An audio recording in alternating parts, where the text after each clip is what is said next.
Amén, gloria a Dios. Así que hermanos, para esta noche tenemos tres preguntas. La primera, ¿por qué sacrificó el rey de Moab a su primogénito? Esto está en el capítulo 3 de Segunda de Reyes, así que vamos a ir a esa porción en breve. La segunda pregunta, ¿son las enfermedades un producto del pecado o un castigo de Dios? Amén. Vamos a ir a través de esa pregunta también. Y la tercera, ¿puede o no el Señor hablarle a un cristiano a través de los sueños? Okay. Así que vamos a ir a través de lo que dice la Biblia en cada una de estas tres preguntas. Amén, hermanito. En el nombre de Jesús. Pues muy bien. ¿Por qué sacrificó el rey de Moab a su primogénito? Okay. Y a esto obviamente nos vamos a tener que referir a la palabra de Dios aquí en Segunda de Reyes 3. Así que vamos a ir primeramente Segunda de Reyes 3 para que podamos leer lo que estamos diciendo. Amén. Sí, vamos un momentito ahí. Muy bien. Lo que pueden ver la pantalla bien, ¿verdad? En el contexto aquí es que estaba en aquellos tiempos, ¿verdad? El reino de Israel, el reino de Judá, ya estaban separados, como si esto era bastante tiempo más allá de los tiempos de Saúl, David y Salomón. Eran los tiempos que cuando era Josafat, ¿verdad? El rey de Israel. Muy bien, en aquel entonces. Entonces, sucede, hermanito querido, que para ese tiempo, ¿verdad? El profeta, como usted lo puede ver aquí, que estaba activo en los dos reinos, en el reino de Judá y el reino de Israel, pero mayormente en el reino de Israel, era Eliseo. ¿Ok? Entonces, eh, había esta pregunta de si vamos a decir así, en un acercamiento, un acechamiento que había venido de parte de el rey de Moab y otros que estaban asociados con él. Moab era nación enemiga de Israel y de Judá para ese tiempo, y estaban haciendo una coalición para atacar a los reinos de Israel y de Judá. Los reinos de Israel y de Judá no se llevaban entre sí, hermano. Típicamente usted recordará que Judá, reino de Judá, se puede decir que la gran mayoría de los reyes de Judá eran temerosos de Dios, la mayoría. Pero la cantidad completa de los reyes de Israel, reino del norte, no temían a Dios. Pero en esta época los reyes de Judá y de Israel estaban emparentados porque los hijos de ellos se habían casado entre sí. ¿Okay? Así que debido a ello, imagínense, tenían una alianza rara, ¿verdad? Y en ese momento, los dos reyes quisieron consultarle a Eliseo si Israel y Judá podían ir a batallar contra Moab y sus aliados y si Jehová los iba a apoyar en la batalla. ¿Okay? Entonces le consultan a Eliseo. Entonces, Eliseo dice que mandó a buscar un tañedor, o sea, alguien que tocara el arpa, ¿ok? Y de esa forma dice que el Espíritu de Jehová vino sobre Eliseo, ¿ok? Y les dijo lo que tenían que hacer para poder obtener el favor de Jehová, ¿verdad? Y dice que les mandó a hacer como si fuera unos huecos en el valle y más adelante Jehová iba a hacer que lluvia, ¿verdad? O agua bajara y llenara esos estanques, esos boquetes que habían hecho en la tierra, y que con ello iba a librar, ¿verdad? A los reyes de Judá y de Israel de los enemigos de Moab, ¿verdad? Dice entonces que cuando se juntaron, el momento cuando se estaban juntando los de Moab, como dice aquí, para pelear contra los reyes de Judá y de Israel, dice que en ese momento, poco antes, vinieron aguas que venían del este y llenaron la llanura. Entonces todos esos huecos quedaron llenos de agua. ¿Okay? En ese momento, los reyes de Moab, ¿verdad? Y todos estos aliados dijeron, ¡ah! Ahí vienen los reyes de Judá e Israel a pelear contra nosotros. ¿Ok? Y entonces cuando los de Moab se levantaron y vieron hacia la distancia, hacia el norte, de donde vendrían los reyes de Judá e Israel, vieron que esos charcos de agua, parece que por la forma que Jehová los confundió, es que los hizo ver como si esos charcos de agua fueran un espejismo. O sea, cuando usted mira a lo lejos, especialmente cuando el sol está dando y hay agua, a veces la distorsión pues no se veía claro. Y ellos entendieron que esas aguas, ¿verdad? Las vieron rojas. Parece que por la tierra roja que había debajo algo, el reflejo, y pensaron que era sangre. Y dijeron, esta sangre, esto es espada. Esto lo que pasó fue que el rey de Judá y el Israel batallaron entre ellos, se mataron, y eso que está allá, esos charcos que están allá abajo, es la sangre. Y dijeron, pues como ellos están ya liquidados entre ellos dos, pues vamos a ir nosotros y les vamos a caer encima. Moab y sus aliados. ¿Okay? Pero dice que cuando llegaron al campamento de Israel, los israelitas, o sea, todos, de Judá y Israel, se levantaron y atacaron a los de Moab, los cuales huyeron de delante de ellos. Dice, pero los persiguieron, porque no había ningún problema, era simplemente una confusión que Jehová puso sobre los de Moab. Y matando, dice, los persiguieron matando a los de Moab.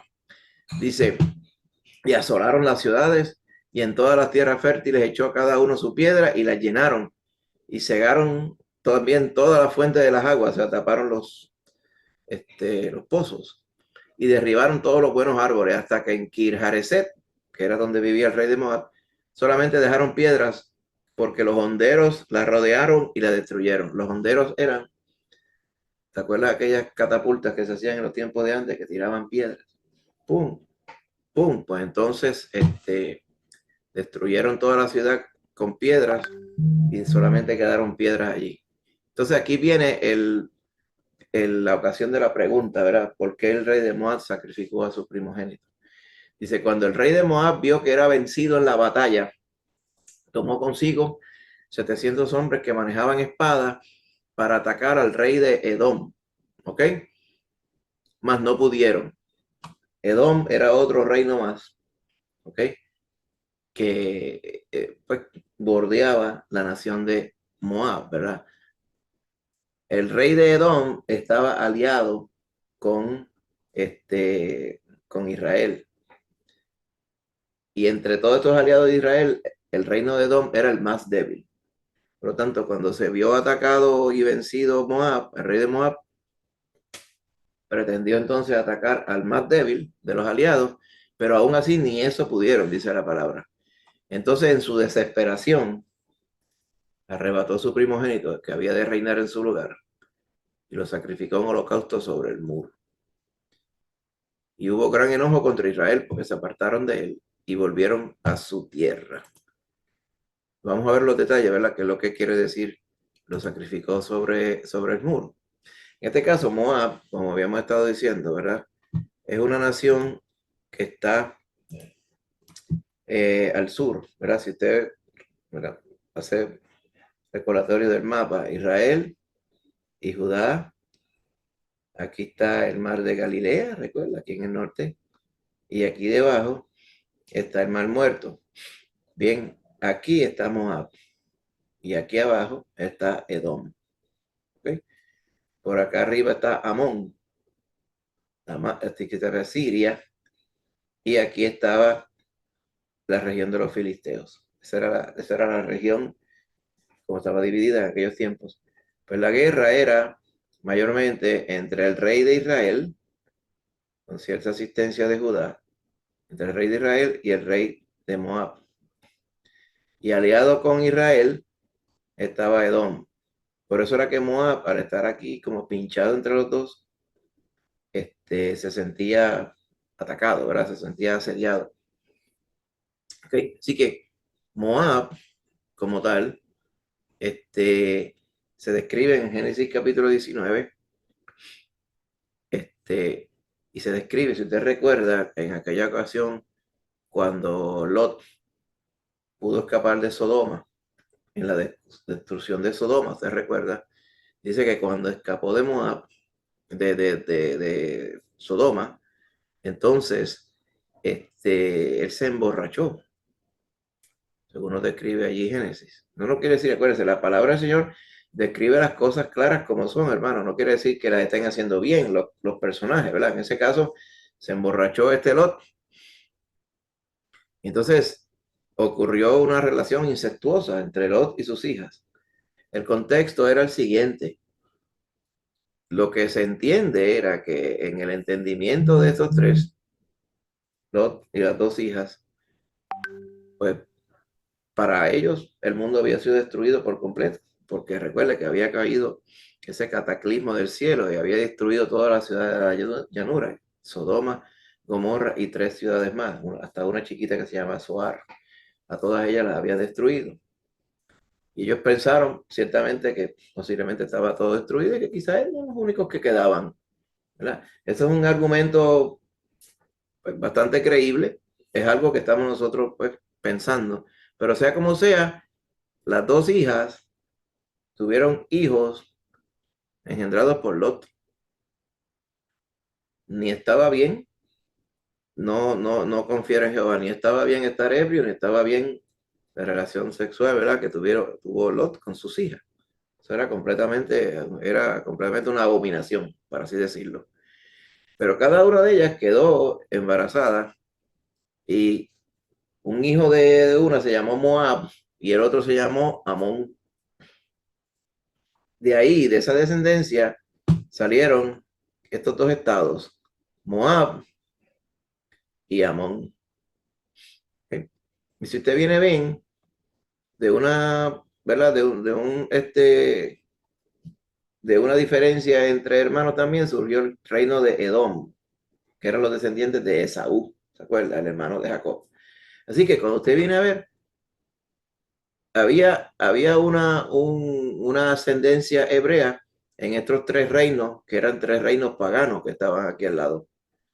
¿Okay? Edom, porque venía de Esaú, el hermano de Jacob. Amén.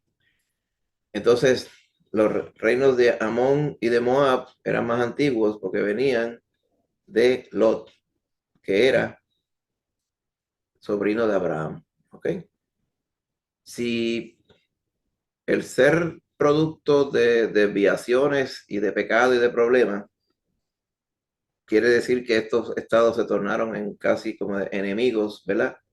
De Israel y de Judá, pues posiblemente tiene que ver con eso, ¿verdad? Así que todo eso pasó de esa forma. ¿Ok? Así que ese es el origen de Moab, que es un origen, ¿verdad? Que no es muy alentador, por así decirlo. ¿Qué otras cosas pasaron en Moab más adelante en el tiempo? ¿Usted recuerda la historia de Balaam? ¿Ok? Balaam maldijo o pretendió maldecir a los israelitas cuando Balac, el rey de Moab en ese tiempo, eso había sido mucho tiempo antes de esta historia que vemos en Segunda de Reyes, por dinero Balaam pretendió maldecir a los israelitas. Pero eso nunca llegó a suceder, porque cuando usted recuerda que cuando los iba a maldecir los bendecía, ¿te recuerda, verdad? Pero eso no quería decir que Balaam no estaba vendido por dinero, ¿verdad? También otra cosa que sucedió, ¿verdad?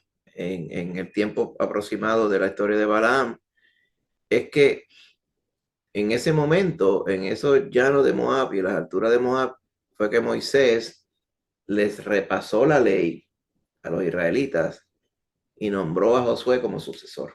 En esa área, para que usted vaya entendiendo qué estaba pasando, ¿ok? Entonces, ¿qué otras cosas pasaban en Moab, verdad? En Primera de Samuel se nos menciona ya para el tiempo del rey David, que cuando David estaba perseguido por Saúl, ¿ok? Los padres de David, ¿verdad? A Isaí y su mamá, y posiblemente otra familia cercana, pues para que Saúl no les hiciera daño, los fue y los llevó a Moab, ¿okay? Y allá en Moab fue que estuvieron. Usted dirá, ¿y por qué los escondió en Moab? Te recordará que David tenía parentesco en Moab, ¿ok? Recordará, algunos de los que estamos aquí en la llamada, en este estudio, ¿recuerda por qué? Es como un pop quiz.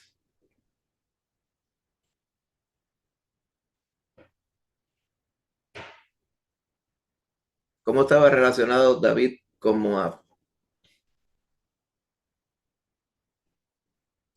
Bien, Yo, yo puedo decirlo. Sí, pues claro, todo, cualquiera de los que estemos aquí. Por Ruth la Moabita. Exactamente. Usted que recuerda que Ruth se casó con Booz, ¿ok?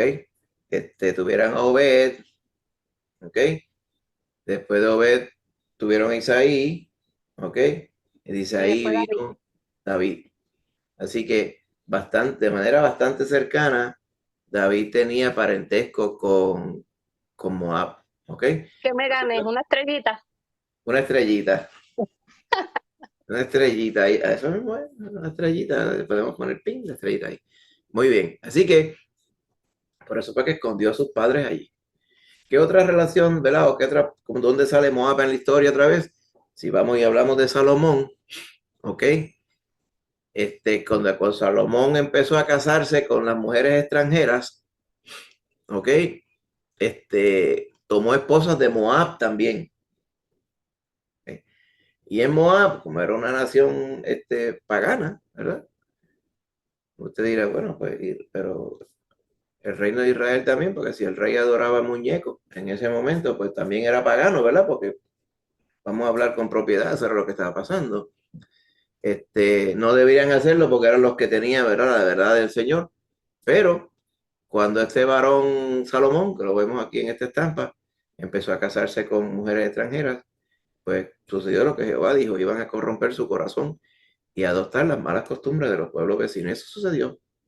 Las moabitas indujeron en Salomón la adoración del dios Quemos. ¿Okay? Eso lo vemos en 1 Reyes capítulo 11 en adelante. ¿Okay?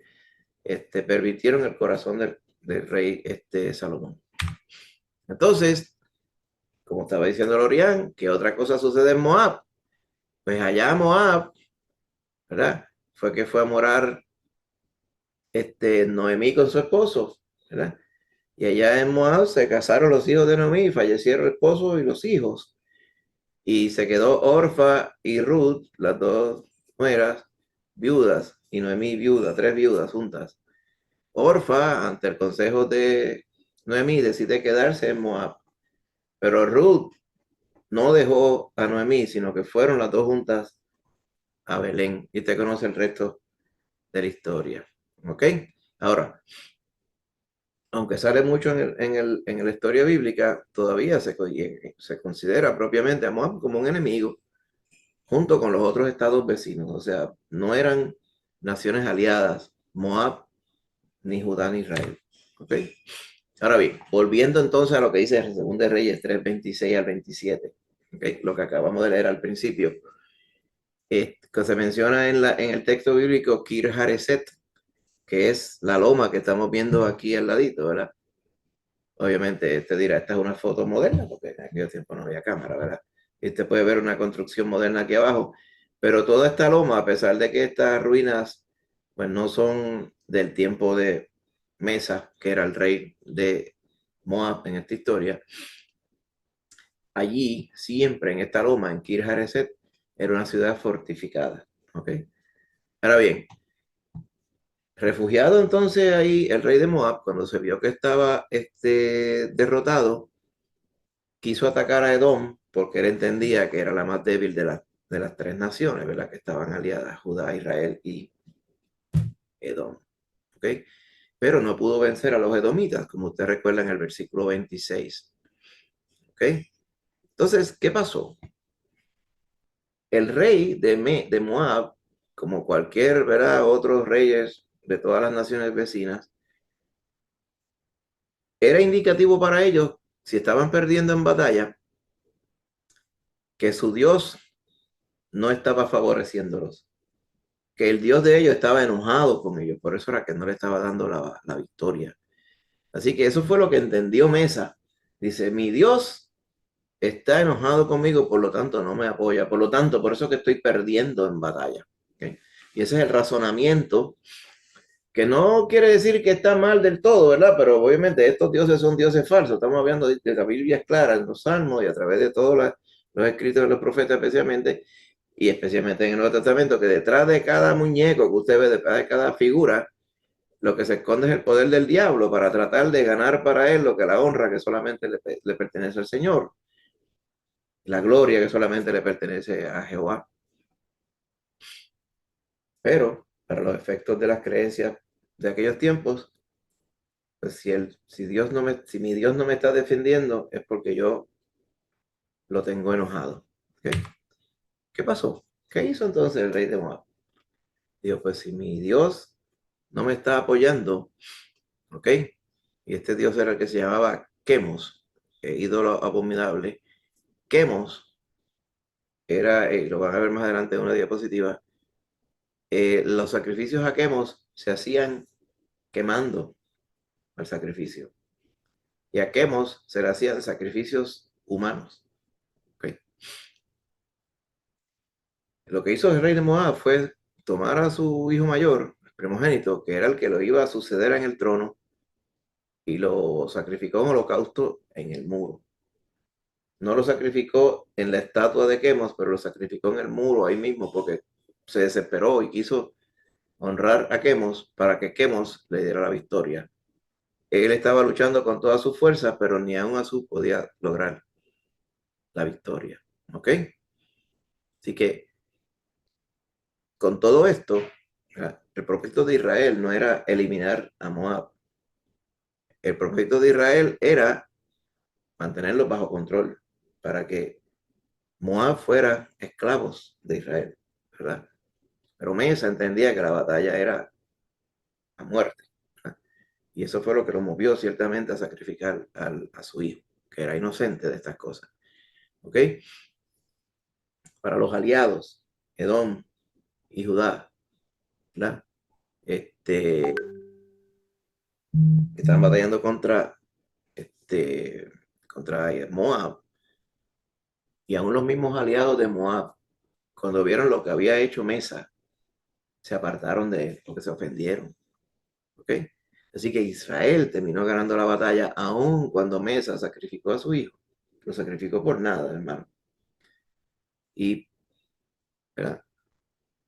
Israel no destruyó la ciudad donde vivía Mesa, ni lo capturó a él tampoco, pero lograron lo que querían, que era mantenerlo bajo control. ¿Ok? En esta ilustración que vemos aquí es como se veía el dios Quemos. ¿Ok? Diferentes hallazgos arqueológicos se han visto figuras similares donde era como si fuera un ídolo de metal como un horno bajo y diferentes aberturas por donde se tiraban los sacrificios. Casi siempre lo que se sacrificaban ahí eran infantes, o sea, niños pequeños. Cuando usted lee en la Biblia que vino fulano y pasó su hijo por fuego, se refiere a esto. ¿Okay? Salomón terminó adorando a este ídolo también, ¿okay? Adorando a Quemos. Me dice cómo puede ser corrompido el corazón de una persona solamente por la influencia que tenían las esposas sobre este varón. ¿Ok?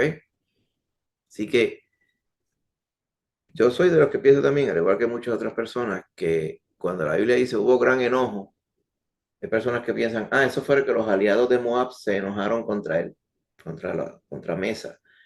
Pero yo pienso que también hubo tal repudio y tal repulsión, ¿verdad? Ante ese acto que hizo este varón allí, que simplemente, posiblemente era Judá, aliado de Israel, que fueron arrastrados hasta esta guerra para presenciar este acto tan repulsivo, tan vomitivo, ¿verdad? Tan abominable que tuvieron que presenciar por esta guerra, por estar ayudando a Israel. Así que cualquiera de las dos razones, o las dos juntas, cualquiera de ellas, es completamente creíble también. La estampa, ¿verdad? Y de los escritos de la época, según la historia, aquí vemos otra estampa de Quemos, ¿ok? El ídolo abominable de Moab tenía una cabeza como si fuera un buey, y se hacían unos sacrificios y se hacían unas danzas y era una orgía y la gente endrogada, era todo como si fuera un infierno chiquito, por así decirlo, algo completamente grave, hermano. Así que, si usted recuerda, hay un hallazgo arqueológico que se llama la piedra moabita. Yo quizá la he puesto aquí, que tiene un escrito documentando la versión de Mesa de esa guerra. ¿Ok?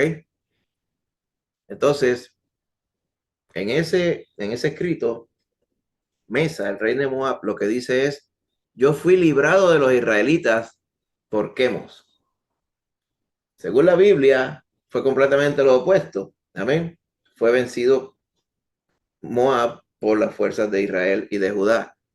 Pero desde el punto de vista de que Moab no fue destruido por Israel, pues entonces Mesa, mire la confusión, entiende que al sacrificar su hijo, él evitó que Moab fuera destruido. Para los ojos de Mesa, él pensaba seguramente que lo que hizo valió la pena. Digo esto para que podamos ver cómo también las personas que hoy día adoran ídolos, pues el mismo demonio los confunde, pensando de que al hacer estos actos de devoción y de adoración a los ídolos, que las cosas le salen bien. Amén. Fíjese cómo cambia la historia aquí. Sí, no fueron destruidos, pero no fue que vencieron. Pero entonces, ¿verdad? Así que cambia la historia. Por eso que muchas veces vemos en la historia, cuando hay versiones conflictivas, pues tú dices, ah, ya yo entiendo cómo es que es posible que este varón diga una abominación como esa. Él se convenció de que sacrificar a su hijo valió la pena. Y eso es lo que pasa con las personas que rinden su pleitesía y dependen de cualquier otra cosa que no sea el verdadero Dios Jehová. Amén. Así que, ¿qué vemos aquí, verdad? A través de esta batalla, esta historia que hemos visto, por eso fue que ese rey de Moab sacrificó a su hijo.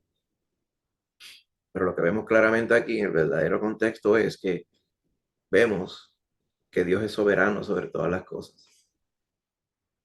Y cuán abominación y cuán fútil, ¿verdad? Cuán inútil es estar adorando ídolos y la misma idolatría como tal. ¿Ok?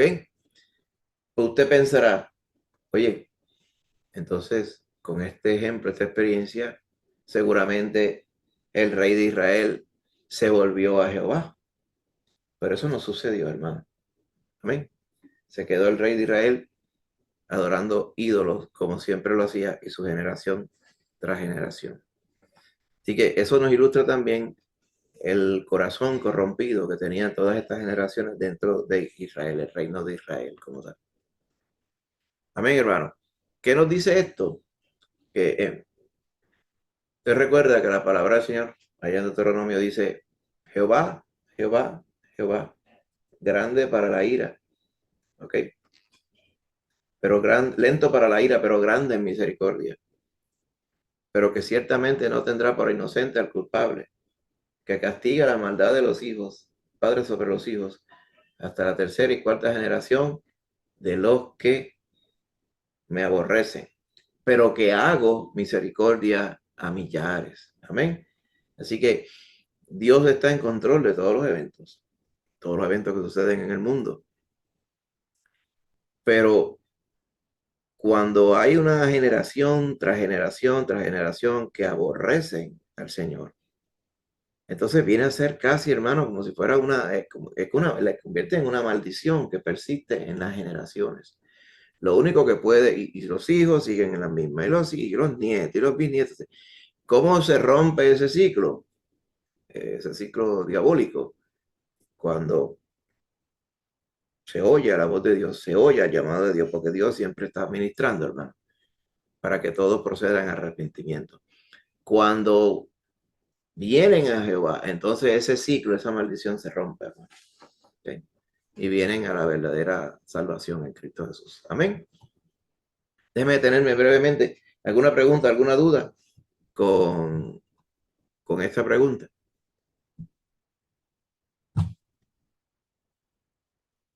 Amén. Muy bien. Pues hermanitos, continuamos con la segunda pregunta. Amén. Si de momento te recuerda, oye, yo quería preguntar algo, pues podemos regresar hacia atrás. Amén. En el nombre de Jesús.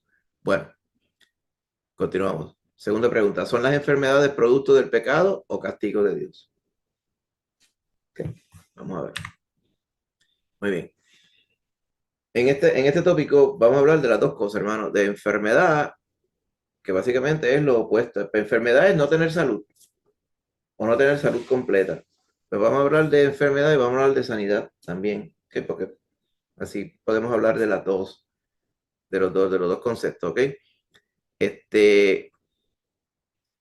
La palabra que está en el Antiguo Testamento y la que está en el Nuevo Testamento básicamente es la misma, aunque está en diferentes idiomas.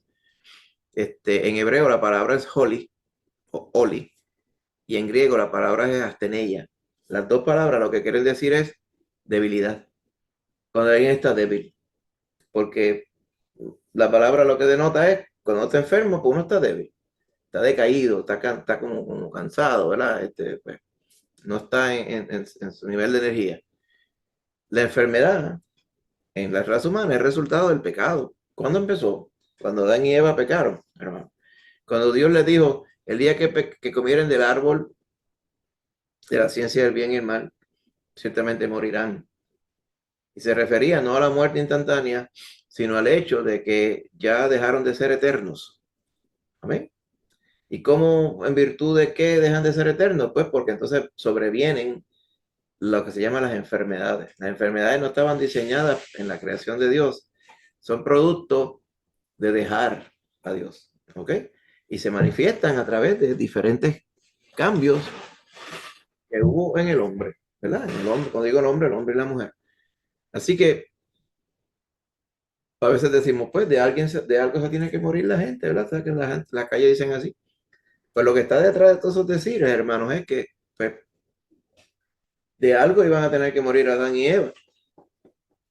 Y el Señor dispuso que ese algo, eso que iba a reducir la vida, en lugar de ser eterna, ahora iba a ser reducida, son esas enfermedades. ¿Okay?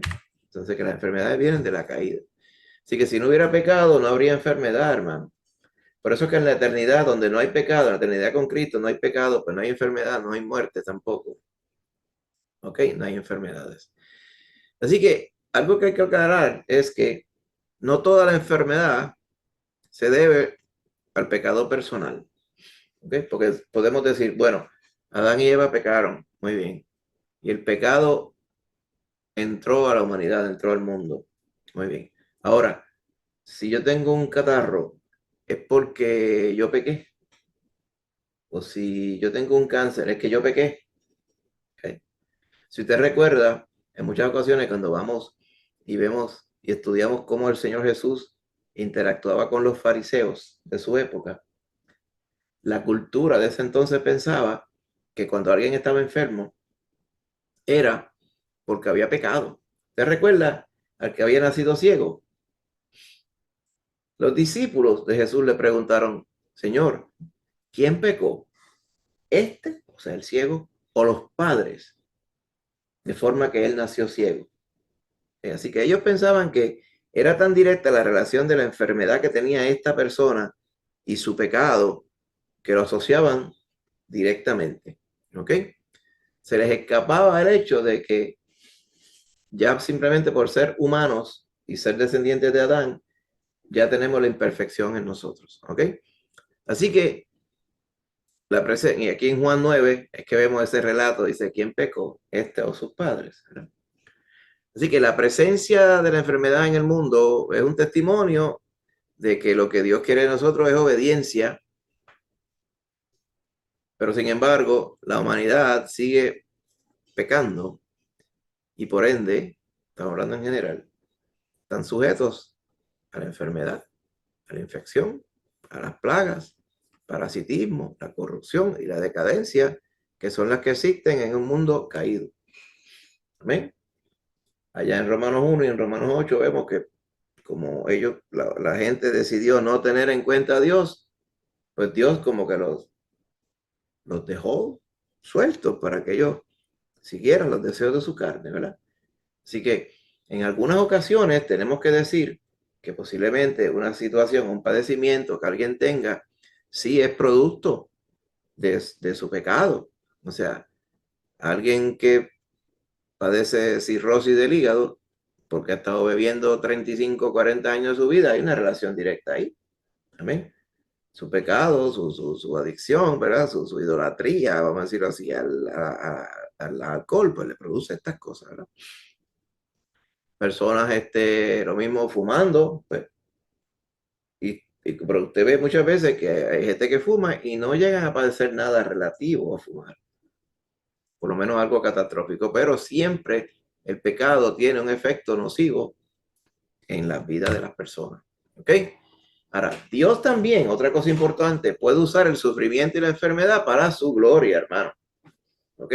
O sea que Dios es tan sabio que aún viendo y sabiendo que la enfermedad es producto del pecado en general o del pecado directo de alguno, Él utiliza esa situación de enfermedad para llevarse la gloria como tal. Si vamos a Primera de Corintios 12, vamos a ver esta porción un segundito. Okay.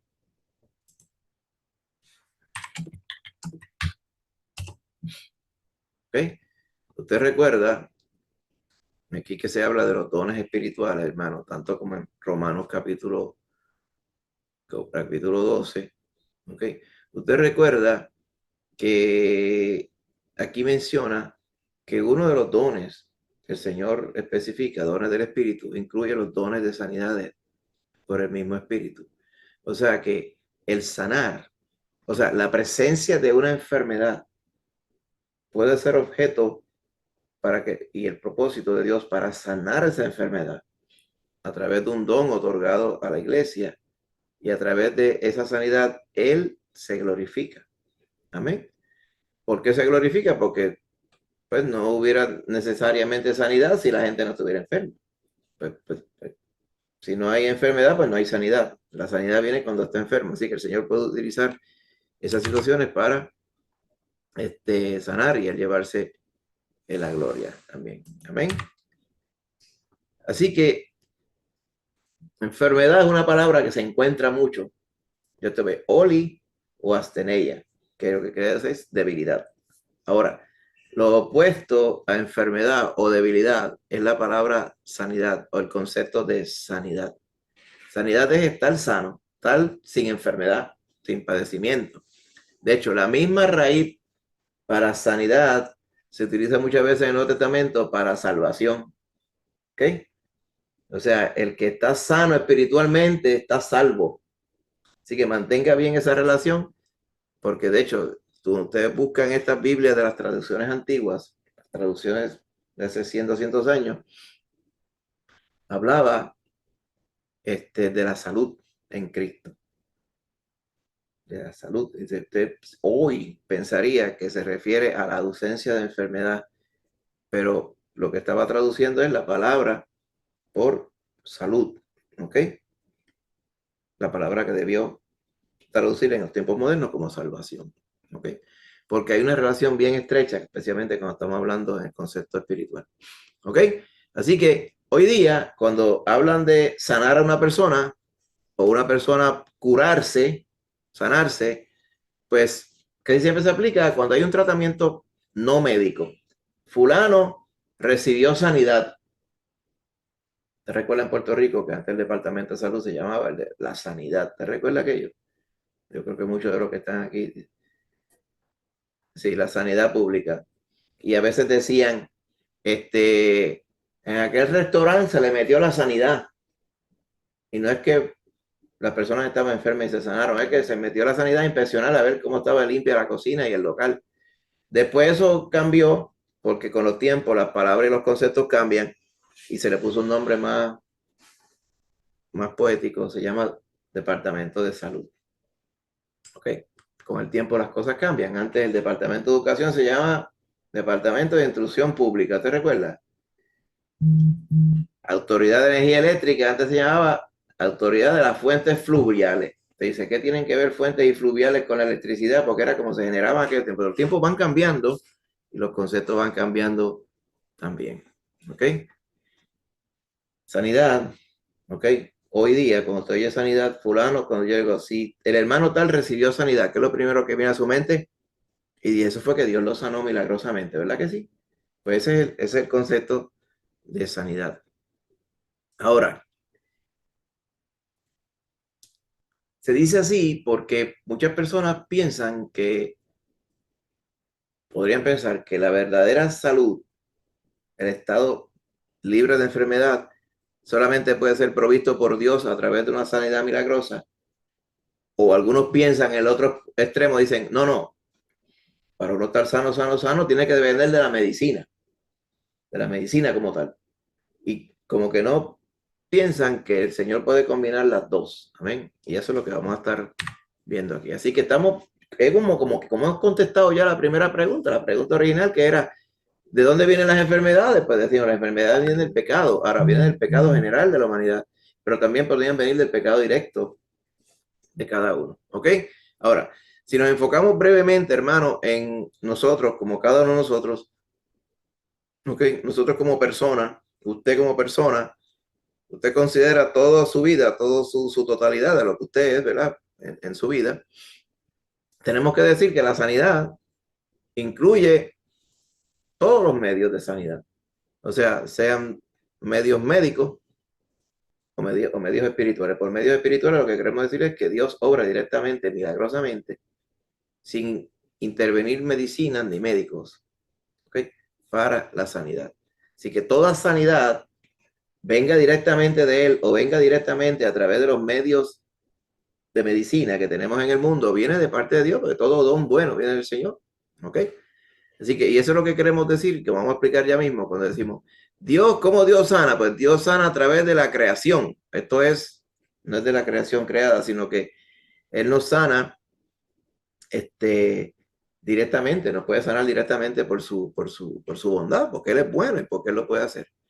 También, providentemente, nos puede sanar espiritualmente, ¿ok? Y salva nuestras almas y quita de nosotros toda maldición cuando nos redime, o sea, cuando somos comprados con la sangre de Jesús. ¿Qué quiero decir con esto, hermano? Que puede haber una persona que esté completamente libre de enfermedades, inclusive puede haber sido sanado directamente por el Señor, pero si no está redimida su alma, pues todavía permanece sobre esa persona la maldición del pecado. Amén. Así que cuando hablamos de sanidad, nosotros como creyentes tenemos que considerar todo completo. Así que el Señor que creó la mente, el cuerpo y todo, le puso también unos poderes limitados, oiga esto bien, para sanarse a sí mismo. ¿Qué estamos diciendo aquí? Aquí en el estado físico de nosotros. Imagínense si usted pensara, ay, yo creo que yo tengo algo. ¿Qué usted tiene? No sé, yo creo que yo tengo algo por aquí. Tengo algo en el estómago y por ahí la persona pega a pensar que tiene algo en el estómago. Llega un momento dado que él mismo se cree lo que se cree. Y el considerarse que está enfermo psicológicamente puede hasta causar no solamente mimificar la enfermedad, sino prácticamente hasta causar todos los síntomas y todas las descendencias que pueden venir de esa enfermedad. ¿Sabes? Como llaman por ahí, los que, ¿verdad? En otro lenguaje un poquito más elaborado, una condición psicosomática, que la mente y el alma, la psiquis y el soma, los dos, se convencen de que la persona está enferma y no está enferma nada, clínicamente, pero eventualmente va a desarrollar todos los síntomas de la enfermedad. Ay, hermano, si la definición de enfermedad es debilidad y yo me creo que estoy enfermo y por ende me debilito, pues es como si estuviera enfermo. Y muchas personas están así. Hay personas que usted habla por ahí, y especialmente cuando usted va en las salas de espera de los consultorios, y todo es una competencia, ver quién es el que más chavado está, ¿verdad? Porque como tienen como unas colecciones de las enfermedades, y hay personas que como que dan por sentado que es que uno tiene que estar, pues así, enfermo, como que, como que casi como que les gusta. Y si hay personas que a veces uno conoce que si hay momentos que no se sienten enfermos, es como que es raro, porque uno siempre tiene que tener algo, ¿verdad? La realidad es que no, ¿verdad? No necesariamente. Así que la sanidad que se basa en lo que llamamos la creación, en el contexto de lo que estamos viendo, es la que practican las profesiones de cuidado de la salud. Cuando usted va a un CDT, usted va a un médico, el Señor utiliza ese médico, esa medicina, ese conocimiento dado por Él, ¿verdad? Por su gracia, para obrar sanidad de las cosas como tal. De momento usted pues, se siente mal por algo, está asfixiado, no puede respirar, pues usted va a un CDT, ¿verdad? Como llama un CDT, Centro de Diagnóstico y Tratamiento. Eso es otro nombre de los tiempos de antes también para las clínicas que hay en los pueblos. Usted va al CDT y dicen, ay, usted como que tiene, ¿verdad? Parece que tiene los bronquios un poquito tapados. Entonces viene, le dice, pues póngase ahí un momentito, le chequean la oxigenación, pues mira, está un poco bajita. Pues entonces le meten un tratamiento, ¿verdad? Como llaman, una terapia respiratoria. Y la terapia respiratoria, pues tiene ciertos medicamentos, le ponen una inyección de cortisona también, por si acaso. Y de momento, ese episodio le pasó, se sanó. A eso le llamamos la creación como tal. ¿Por qué? Porque la creación de Dios, ya sea porque usted se predispone y usted cree que puede ser sanado por, la, por estos medios, ¿verdad? Físicos humanos que son dados por Dios, y los medios físicos y humanos, ¿verdad? Obviamente son efectivos, usted se sana. Y usted fue al CDT y pagó el deducible. Y a las 2 horas, pues es dado de alta y llega a su casa y dice, qué bueno que fui al CDT allí, porque si no, yo no hubiera podido dormir hoy. Pero no fue el CDT, si nosotros, hay personas que piensan, allí son unos generales en ese CDT que me sanaron. Pero si usted sabe más que eso, usted conoce que todo don bueno viene de parte de Dios. Digo, qué bueno que hay un CDT allí cerca. Y a veces te dice, si abriera hasta más tarde, ¿verdad? Porque a veces están abriendo cada día menos horas. Espero que ahora vayan al revés y abran más horas. Ahora, ¿qué otro tipo de sanidad puede haber también? A través de la redención. La redención es lo que Dios obra completo en nuestra vida. Eso viene de parte de la obra y el ministerio del Señor Jesucristo. Amén. Esa es la que completa la verdadera sanidad. Porque la redención trae perdón de pecado. Recuerda que la enfermedad era causada por el pecado. Pues la redención está atacando la raíz del problema, hermano, que es el pecado como tal. Reconcilia con Dios, renueva todas las relaciones humanas y cuando salgamos de esta vida, que vayamos a la plenitud total, este cuerpo terrenal va a ser cambiado por un cuerpo perfecto que no perece. Eso como dice, cuando lo corruptible sea cambiado en incorruptible, entonces será sobre nosotros la corona incorruptible de gloria, como dice Pablo allá en 1 Corintios 15. Amén. Dice, porque se sonará la trompeta. Amén. Y en cuando suene la trompeta, dice, seremos todos transformados al cuerpo de la imagen de Jesús. Así que ese viene a ser la consumación de la redención como tal. ¿Ok? Así que cuando vemos a través de los evangelios, vemos la obra de los médicos. El mismo Lucas se nos dice que era médico. Por lo tanto, de la manera de la creación como tal, obraba como médico para sanar algunas enfermedades. Obviamente en aquella época quizá era más limitado lo que Lucas podía hacer que hoy día, ¿verdad? Si Lucas hubiera sido médico hoy y hubiera sido médico antes, ¿verdad? Y podríamos decir los dos Lucas comparando quién tenía más probabilidad de sanar a la gente, el de hoy pues, podría por su conocimiento y por los avances pues sanar más enfermedades, ¿ok? Pero lo más que se menciona en los evangelios no es la obra de los médicos. Inclusive se nos dice aquella mujer que tenía un flujo de sangre, dice, gastó todo lo que tenían los médicos y nunca fue sanada. Pero dice, si tan solo tocar su manto, seré sana. Y quedó sana. ¿Te recuerdas esa historia, verdad, hermano? Y que eso no quiere decir que los médicos sean inútiles. Y tampoco quiere decir que porque yo sé que Dios me puede sanar, Él me va a sanar. Es importante conocer estas cosas, vamos a hablar un poquito de ello ahora. Pero la parte más clave de todo esto es que la más que se menciona en los evangelios es la sanidad milagrosa. ¿Ok? Basada en la redención, en que el Señor está redimiendo a la humanidad por medio de la fe. Y eso incluye impartirnos bendiciones que van más allá de lo espiritual. ¿Ok? Así que el Señor no vino principalmente a sanar nuestros cuerpos, ¿ok? Sino para dar plenitud total a las personas. Cuando Él se encontró con los 10 leprosos, ¿ok? Allá en Juan capítulo 5, ¿ok? y en otras partes de la escritura también, ¿verdad? Dice que él obviamente vino a sanar, pero su propósito no era sanar. Recuerda que a veces hemos señalado que hay muchas, ¿verdad?, proclamaciones sobre Jesús que dice, Jesucristo sana y salva. Pero lo dicen del sentido sanar, ¿verdad? La palabra sanar y salvar en griego es la misma. Pero cuando dicen sana y salva, se refiere sana la enfermedad y salva el alma. Yo creo que es al revés. Jesucristo salva y si Él quiere, te sana. Pero lo importante es que Él vino a salvar lo que se había perdido. Él no vino a sanar la enfermedad. Puede sanarla, pero su propósito es salvar las almas, ¿no? Así que eso es lo que vemos en los evangelios.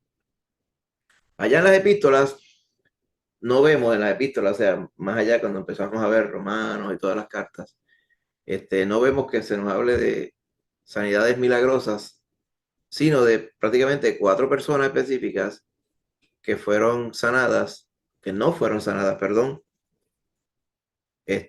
porque no vemos que su enfermedad se le quitó inmediatamente, ¿verdad?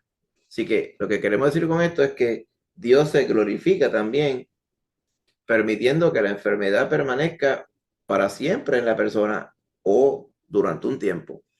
Pablo, le he pedido al Señor 3 veces que quite este aguijón, pero me ha dicho, ¿cómo dijo? Bástate mi gracia. Allá en Filipenses vemos, Epafrodito estaba enfermo y aparentemente estaba enfermo bastante tiempo. Timoteo padecía del estómago, ¿te recuerdas? Timoteo, ya no tomes agua, sino toma vino. ¿Qué? Ahí te dirá, pero ¿y cómo es eso? Que el vino es mejor que el agua. Bueno, el agua de aquellos tiempos, hermano. Esa agua no era agua Dasani, ni agua Nikini, ni de estas cosas de filtrada por osmosis, cuánta cosa, lluvia, como hoy. ¿Ah? En aquellos tiempos el agua era un agua llena de tierra y tenía 20.000 contaminantes y posiblemente eso le estaba afectando el estómago a Timoteo. El vino, al tener alcohol ya como tal, pues era más puro. Entonces, mira, no tomes tanta agua, toma vino en lo que pueda para que no te afecte tanto el estómago. Y parece que Timoteo tenía esa enfermedad crónica. En ningún momento se nos dice que fue sanado. Lo mismo se menciona de Trófimo, ¿ok? Allá en 2 Timoteo. Ahora, también leemos, ¿verdad? En estas cartas que habían dones de sanidad. Lo vimos en 1 Corintios, ¿te recuerdas? Y también la participación de los ancianos, los miembros de la iglesia en la sanidad. Santiago 5:14. Si hubiera algún enfermo entre nosotros, llame a los ancianos para ungirlo con aceite. ¿Ok? Y la oración de fe sanará al enfermo. ¿Ok? Y sus pecados serán perdonados. ¿Te recuerdas esta porción? Así que sí existía la sanidad y existe hasta el día de hoy. ¿Ok? Confiando en esto, la sanidad de parte de Dios existe hasta el día de hoy. El don de sanidad, yo confío, existe hasta el día de hoy.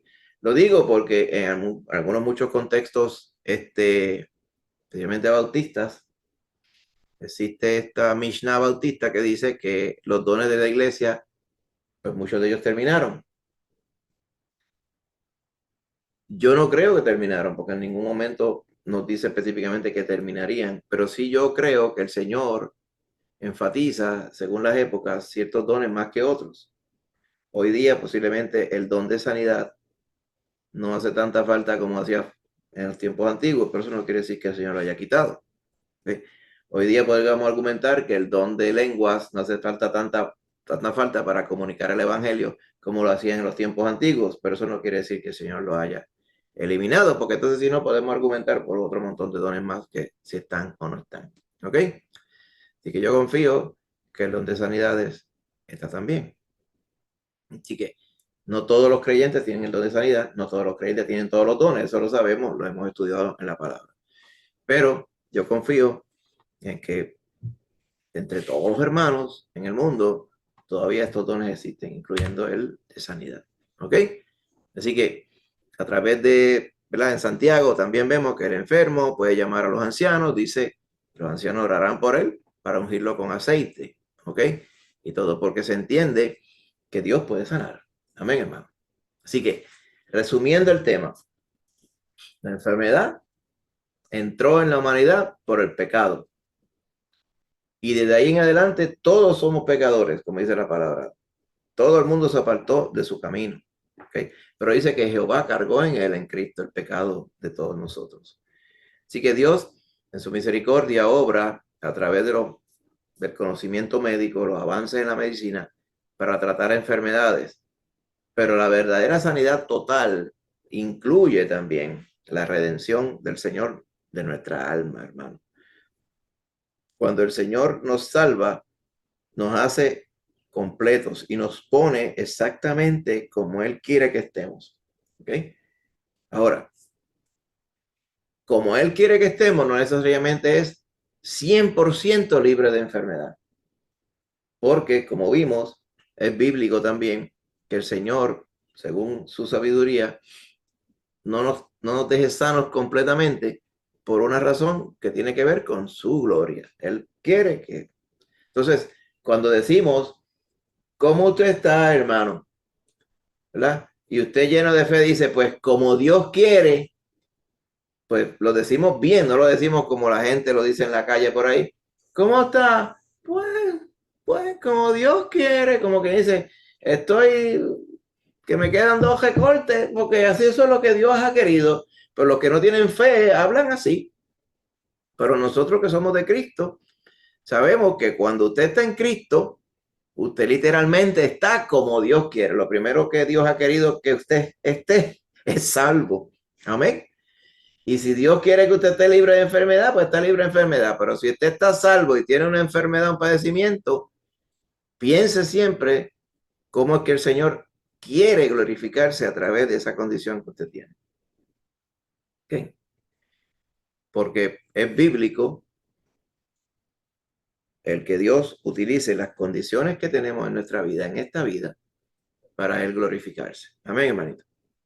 Me detengo aquí en este tópico para ir brevemente al próximo. ¿Alguna pregunta, alguna duda? Amén. Yo, Ajá, sí, dime. déjame darle, espérate un momentito. Es que estoy aquí como que ahí, ahí. Sí, es un comentario que Sí, quizás puede estar relacionado a lo mismo. sí. Es que oí a una persona decir, y lo cual yo entiendo que es un error, Ajá.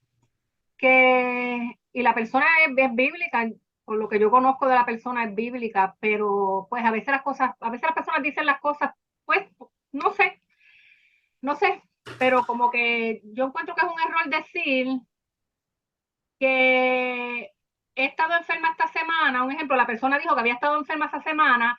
porque el diablo los había atacado fuertemente.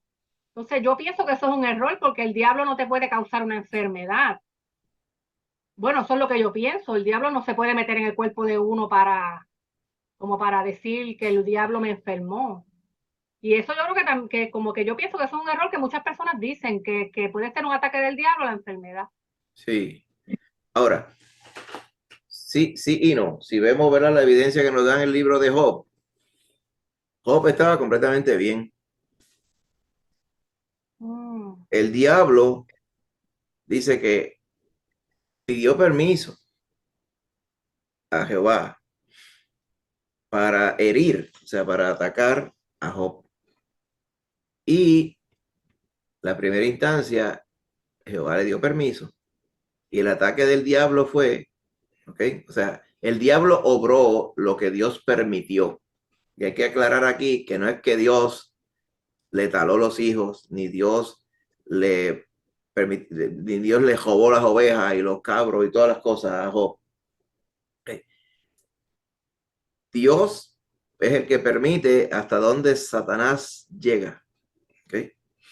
Hasta dónde la humanidad llega en su maldad también. No quiere decir que es que él condona la maldad, sino que todas las cosas de la soberanía de Dios es que él está controlando todo. Él decide hasta dónde van los límites de cada cosa, incluyendo lo que el diablo hace y lo que el diablo no hace también. Así que en ese caso, le dio permiso para atacar todo lo de Job, excepto a Job mismo. Cuando fui le preguntó nuevamente, Jehová le dijo, ¿has visto a mi siervo Job que mantiene su integridad? Aunque tú ¿verdad? Me convenciste para atacarlo. Ven, podemos ir a esa porción, ¿verdad? Para que podamos aclarar eso. Y tengo una pregunta de Rebeca también, de un momentito. Vamos a buscarlo aquí. Okay. Creo que eso está en Job capítulo 1. Okay. Entonces, sí, versículo 6 dice, vinieron a presentarse delante de Jehová los hijos de Dios y vino también Satanás, ¿te recuerdas? Y Job, Jehová resaltó a Job, ¿verdad? Que era un ejemplo entre todos los hijos de la tierra. Y más adelante vemos las calamidades que Satanás le hace a Job, que perdió los hijos, robaron todas las ovejas y todas estas cosas. Al final de esa prueba, Job no pecó ni le echó la culpa a Dios. Ahora, en el capítulo 2, hermano, que es donde vamos, volvió de nuevo Satanás a pedirle permiso a Dios para probar si era verdad que Job se iba a mantener fiel cuando Satanás lo atacara más todavía. En este caso iba a atacarlo directamente. ¿Ok? Dice Satanás le dijo al Señor, ahora tú vas a ver que te va a blasfemar porque ahora yo lo voy a tocar. ¿Ok? Y entonces dice, él está en tu mano, le dijo a Satanás, pero guarda su vida. Ahí vemos lo que permite Dios y lo que no permite Dios. Dios le permitió atacarlo, pero no matarlo. ¿Está bien? Importante. Así que dice, entonces, salió Satanás de la presencia de Jehová e hirió a Job con una sarna maligna desde la planta del pie hasta la coronilla de la cabeza. Y tomaba Job un tiesto para rascarse con él y estaba sentado en medio de ceniza. Así que la contestación directa y literal a la pregunta que hace Lorian, que oyó, que las personas piensan así, es que en algunas ocasiones, no todas, en algunas ocasiones podría ser que la enfermedad, la calamidad venga de parte de Satanás, ¿okay? Permitida por Dios. En otras ocasiones, la enfermedad puede venir, que Dios permite que venga la enfermedad por otra razón. Y en otras ocasiones, la enfermedad puede venir por la relación directa del pecado de esa persona específico, actitudes, situaciones, descuido, cualquier cosa, que resultan en una enfermedad. ¿Okay? Así que, ahora, lo que es erróneo es decir que cada vez que yo estoy enfermo es que es el diablo. De la misma forma que es erróneo decir que cada vez que yo peco es que el diablo me empujo, ¿verdad? Porque sabemos que el diablo tienta y sabemos que el diablo puede atacar a la persona, pero Dios le ha puesto unos límites, ¿verdad? Así que no podemos decir que todo el tiempo es que el diablo es el que tiene la culpa, a pesar de que el diablo es malo y será condenado por eso. Pero nosotros muchas veces pecamos no porque el diablo nos tienta, pecamos por nuestra propia concupiscencia, como dice, ¿verdad? Como dice Santiago. La hermanita Rebeca tiene una pregunta, ¿me? Sí, pastor, en esa misma línea de lo que está diciendo, Ajá. pues me entró la duda ahora porque sí hay gente poseída por el demonio en tiempos de nuestro Señor Uh-huh. y todavía, ¿verdad? Sí, Por ejemplo, en Mateo cuando Jesús sana al muchacho lunático. sí. O sea, déjame ver, vamos a buscar acá un momento para ir a esa porción, ¿verdad? Un segundito. Segundo, que vamos aquí un momento. La pregunta es porque me entró la duda por lo que dijo Lorian sobre lo que Sí, piensa esa persona, de que, de que el demonio entra en algunas personas, ¿no? claro. Cuando estuvimos hablando, recuerdan, no sé si fue el foro anterior o fue quizás fue un poquito más, quizás 2 foros atrás. Estuvimos hablando de ese mismo, la misma ocurrencia, ¿no? Donde es claro que Satanás puede poseer la persona. Existía en los tiempos bíblicos quizá hoy no se menciona tanto porque ya como la humanidad se ha disque modernizado, pues ahora las personas pueden estar y ciertamente lo están poseídas en algunos casos y se le dicen que tienen problemas mentales o que tienen problemas de estas cosas o que son epilépticos o son estas cosas. No quiere decir que todos los epilépticos sean poseídos, pero la posesión demoníaca se puede manifestar de diferentes formas porque el diablo está en control del cuerpo de la persona y eso, imagínate, puede inducir muchos padecimientos, ¿verdad?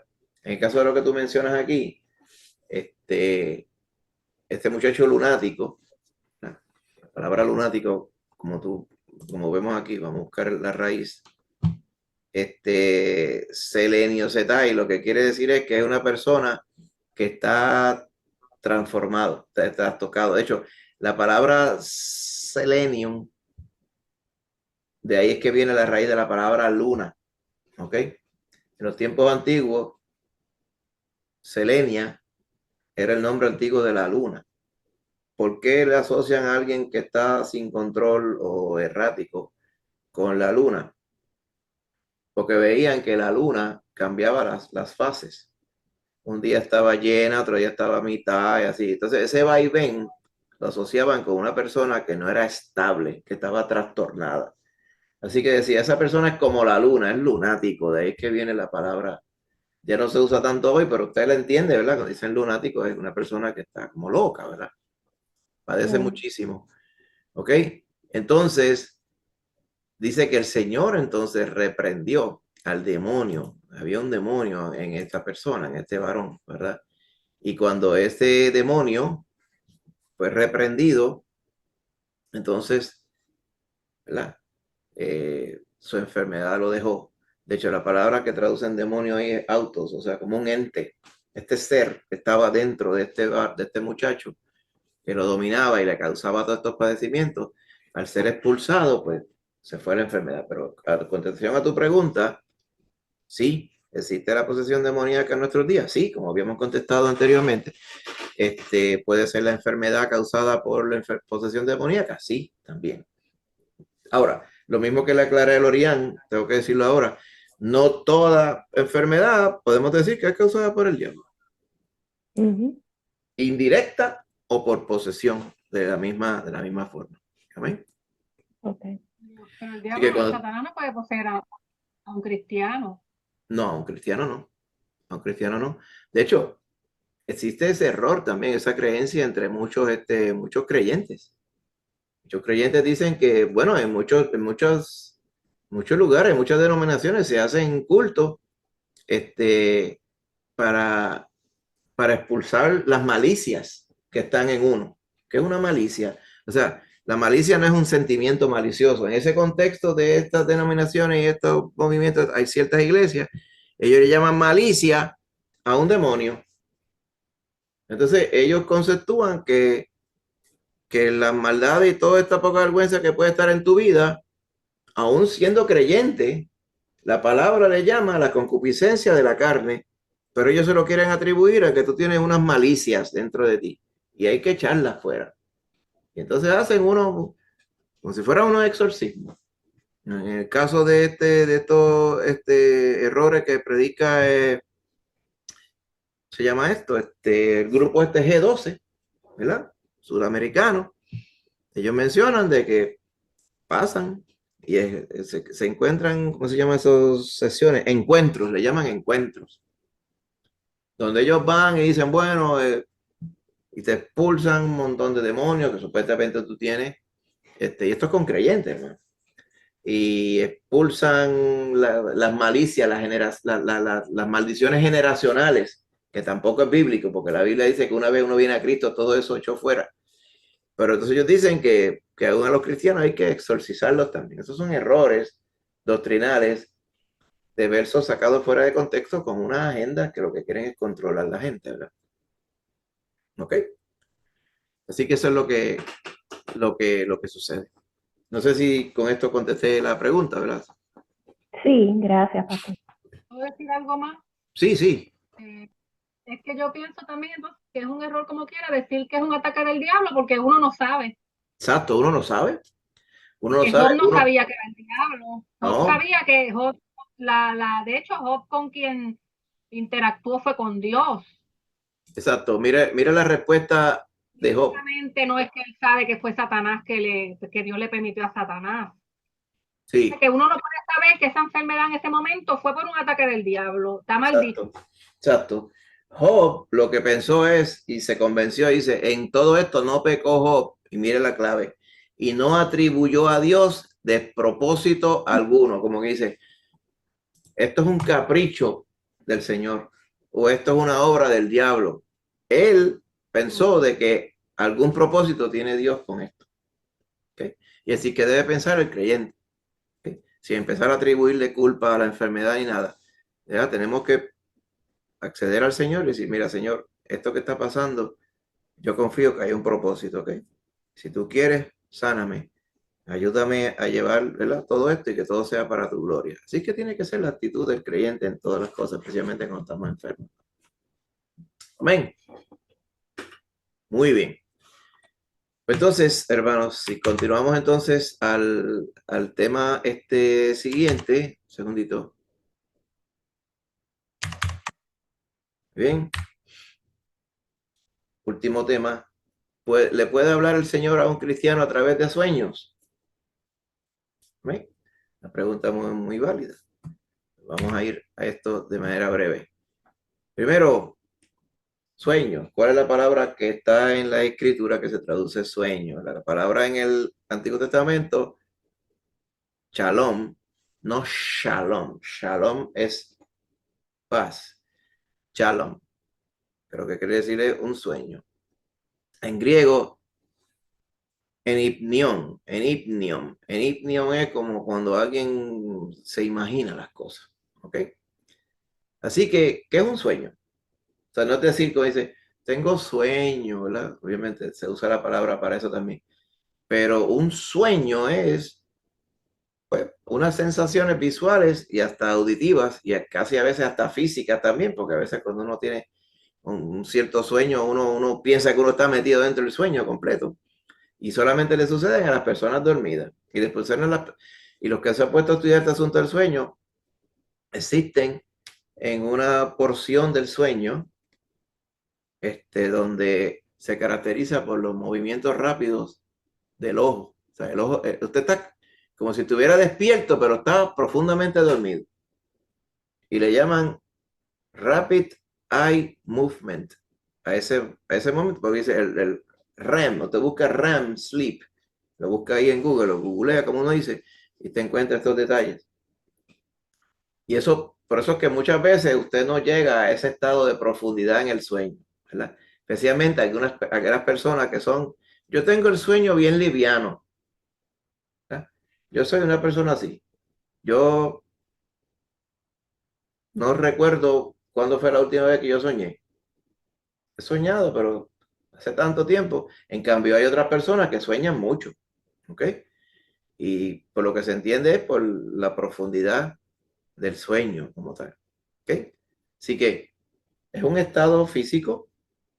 ¿Qué puede usar o no usar el Señor de este estado físico? Es lo que vamos a ver a través de la Biblia. Ahora, los sueños en la Biblia son a menudo un medio para los oráculos divinos. Hay que explicarle lo que es decir oráculo, ¿verdad? Porque eso no puede pensar que es algo que es malo. Un oráculo es una premonición, es una comunicación que viene de parte de Dios. ¿Ok?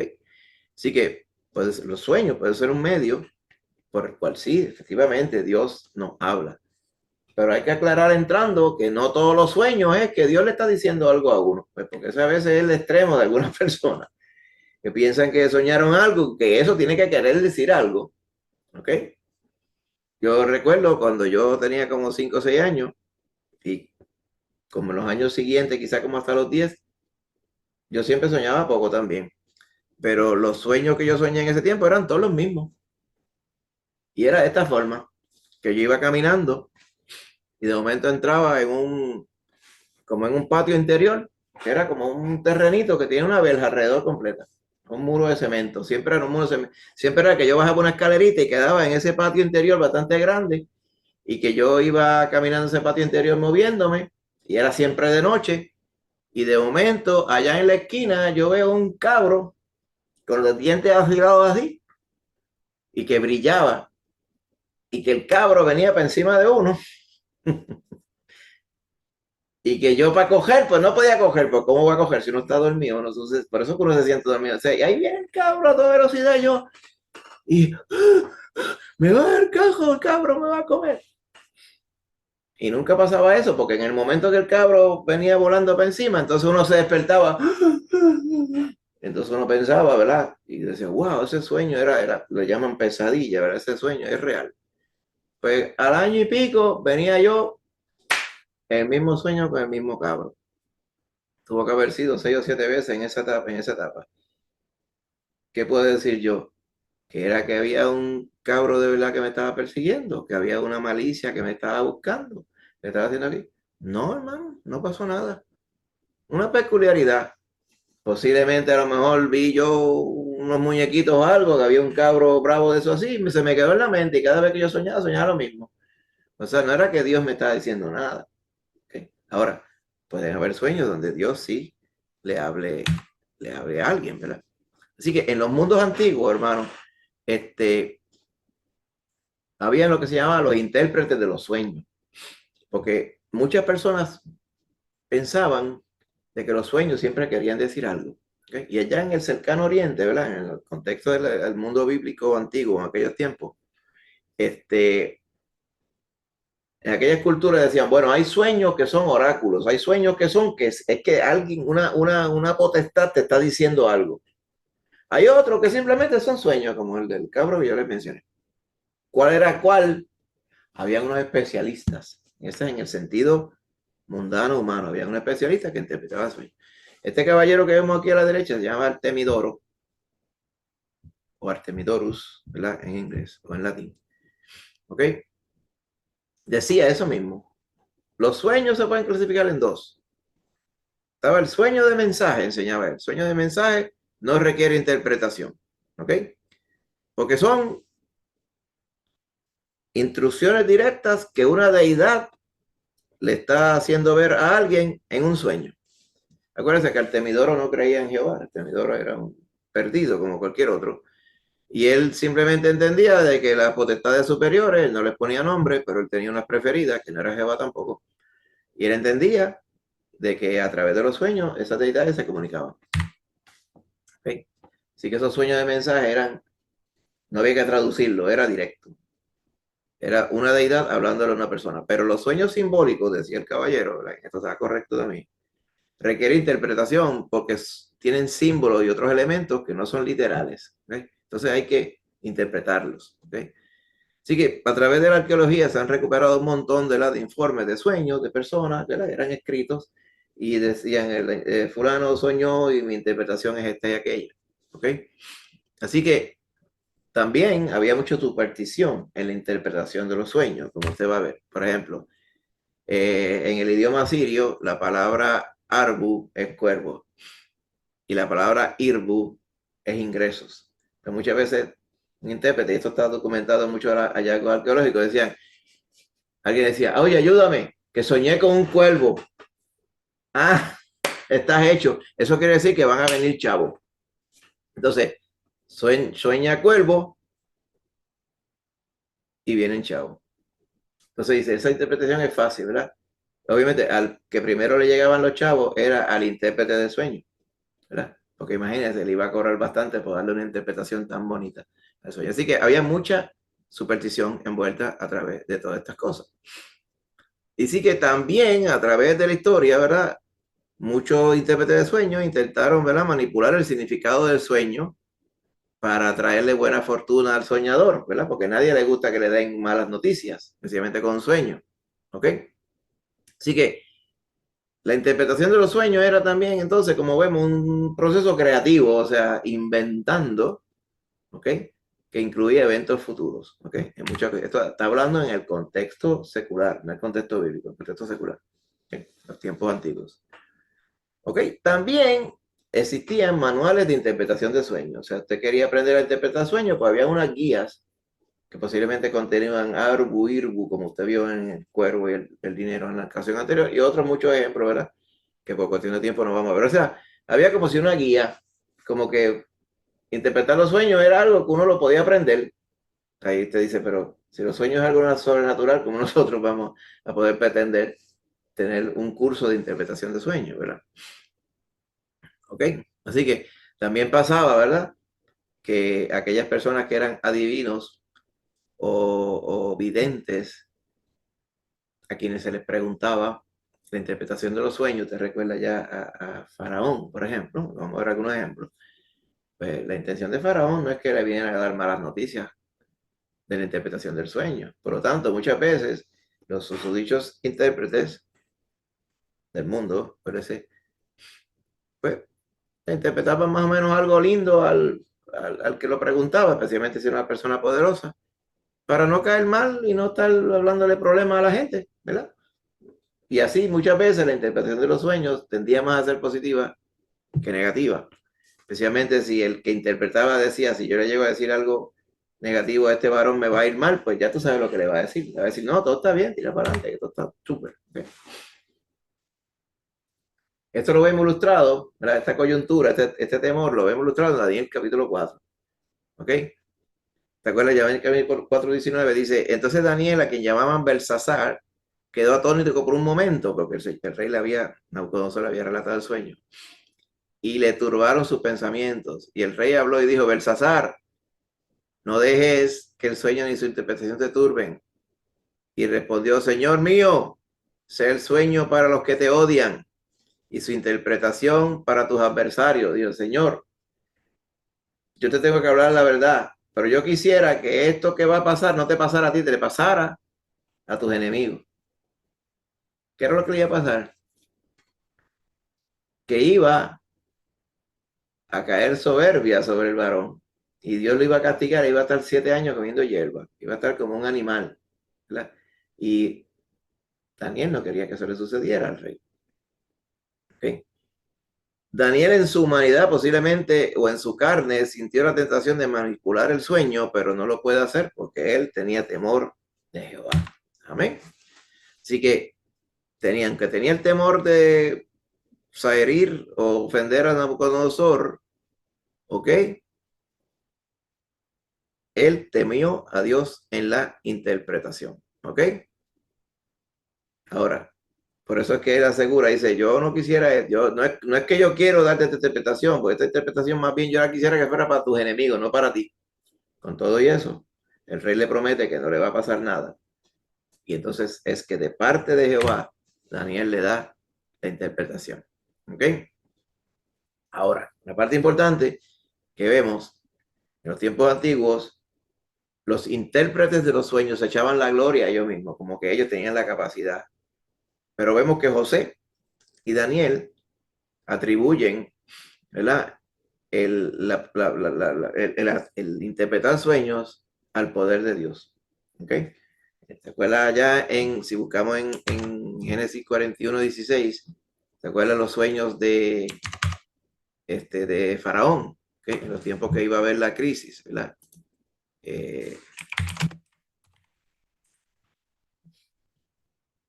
¿Ok? Dice, el Faraón le dice, mira, José, yo sé que yo he tenido un sueño y no hay quien lo interprete, mas he oído decir de ti que oyes sueños para interpretarlos. Respondió Josué a José a Faraón, le dijo, no está en mí, Dios será el que dé respuesta propicia a Faraón. Y ahí está el cuarto, el sueño era 7 vacas gordas y 7 vacas flacas. ¿Te recuerda este sueño, verdad? En el contexto de la escritura. Amén. Así que es reconocido que quien verdaderamente tiene toda la sabiduría para interpretar los sueños es Jehová. Y lo hace a través de sus siervos, ¿verdad? Eso lo vemos en el Antiguo Testamento también, especialmente. Ahora, también en la sociedad greco-romana de aquellos tiempos había una gran incidencia de interpretación de sueños, ¿verdad? Vemos al temidor, pero también vemos que a través de los sueños se pretendían obrar sanidades. Y el culto a este varón que vemos aquí, Asclepio o Escolapio, de donde vienen las órdenes escolapias de hoy, el símbolo de Escolapio o de Asclepio era lo que se llama hoy el caduceo.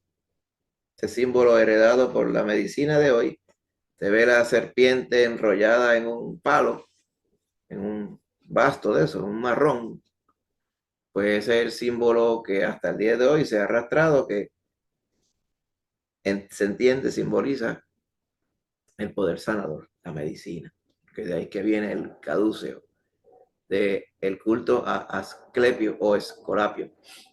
En muchas órdenes católicos romanas, de monjas, hay monjas escolapias, que se dedican más bien a operar lugares de sanidad, o sea, hospitales, clínicas y este tipo de cosas. ¿Okay? De ahí que viene. Ahora. Pastor, nosotros estudiamos en elemental y superior en un colegio escolapio, San José de Calasanz. Ok, sí, los Calasanz, exactamente. Esos son de unas órdenes escolapias. Okay. De ahí que le llaman escolapia porque dice, pues, obviamente su enfoque era en la sanidad. Okay. Muy cierto. Ahora, ¿qué sucedía en los cultos asclepios o escolapios? El paciente iba allí, como hemos ilustrado aquí, y entonces se le inducía el sueño mediante alguna droga que causaba sueño, y la creencia era que mientras durmiera, iba a curar al paciente poderosamente. Asclepio lo iba a curar o le iba a dar las instrucciones para curarse. Entonces, en los templos que adoraban a Asclepio, vemos, por ejemplo, en la pared aquí, todas estas cosas que se colocaban en la pared, todos estos artículos, eran unos artificios para ser usados y que obrara la sanidad. Por ejemplo, si era un dolor de pecho o un problema en los senos, ¿ves? Aquí, esta chapa se la ponían a la persona encima, le inducían el sueño para que quedara sanada. Si era el problema era un brazo o era una pierna o diferentes cosas, ¿verdad? Pues habían diferentes artículos aquí. ¿Ok?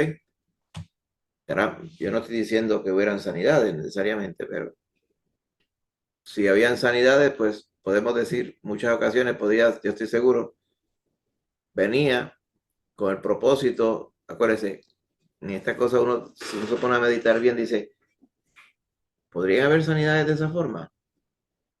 Sí. Ahora, en todos los casos, no, pero en algunos casos sí. ¿Cómo? Bueno, acuérdense que Romanos capítulo 1 nos dice que como la persona, el mundo, decidió no tener en cuenta a Dios, Dios los entregó a una mente reprobada para que le adjudicaran a cualquier otra cosa, excepto a Jehová Dios, todas las cosas buenas que suceden en el mundo. Y eso es lo que verdaderamente deshonra al Señor, que el Señor puede sanar a personas que no le sirven, que le aborrecen, vamos a decir así por completo. Pero Dios en su misericordia es sana. Muchas veces esas personas inclusive pueden pensar que no fue Dios que les sanó, sino que cualquier otra poca vergüenza, cualquier otro Dios, cualquier otro muñeco les sanó. Pero esa gracia viene de parte de Dios. ¿Cómo es que Dios puede mostrar su gracia sobre personas que no le aman y le aborrecen más bien? Porque Él es bueno y porque su misericordia es para siempre. Y en muchas ocasiones el Señor proveía lo que las personas querían. Las personas querían creer que un muñeco los sanaba, pues Dios los entregó a esa mente reprobada. Pero el que verdaderamente tiene el poder para sanar es el Señor. Amén. Así que eso es lo que sucedía en el culto a Asclepio, a Escolapio. Ahora, la Biblia, te atrae entonces a la Biblia. La Biblia se refiere a los sueños en tres contextos. Tres contextos, ¿ok? Mensajes de inminente desgracia o de buena fortuna, para eso utiliza el Señor, ¿verdad? Los sueños. Para advertir sobre falsos profetas, porque habla de ese, hay aquellos que se pasan soñando sueños. Lo vamos a ver. Y también menciona los sueños en sueños que no son de oráculos. O sea, como que dice, hay personas que siempre están ensimismados en sus pensamientos y a eso le llama sueños también. De todas las formas, lo menciona la Biblia, lo vamos a ver aquí ahora. ¿Ok? Palabra sueño, la Biblia, ¿ok? Se menciona, vamos a decir así, la palabra más común, ¿ok? Es que no se puede mencionar porque muchas veces nos faltan las vocales, ¿verdad? Porque el hebreo antiguo se escribe sin vocales, ¿ok? Pero podría decir yem, quien o quién, ¿ok? Como es más bien un sonido que se le sustituyen las vocales, o sea que de diferentes épocas muchas veces se podía pronunciar de diferentes formas porque la gente usaba diferentes vocales. Esa es la dificultad muchas veces en entender, en hablar el hebreo, ¿ok? Pero eso es lo que se usaba para aquellos tiempos, especialmente en los capítulos de 2 al 5 de Daniel, que hay muchos sueños interpretados. Esa era la forma, clams o clench, clamp, la palabra que se usaba para definir los sueños. En el Nuevo Testamento, si vamos al Nuevo Testamento, aparecen dos palabras, ¿ok? Enipnion, ¿ok? Es soñar, y onar, ¿ok? Las dos palabras se utilizan para específicamente. Ahora, en Mateo, cuando dicen onar, la palabra griega se refiere a los sueños oraculares, o sea, los sueños que traían un mensaje de Dios para la persona.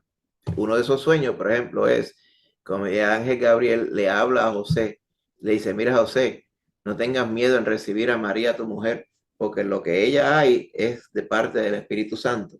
Pero es un sueño oracular, es un sueño que viene de parte de Dios para José. La palabra griega en esos textos es onar. ¿Ok?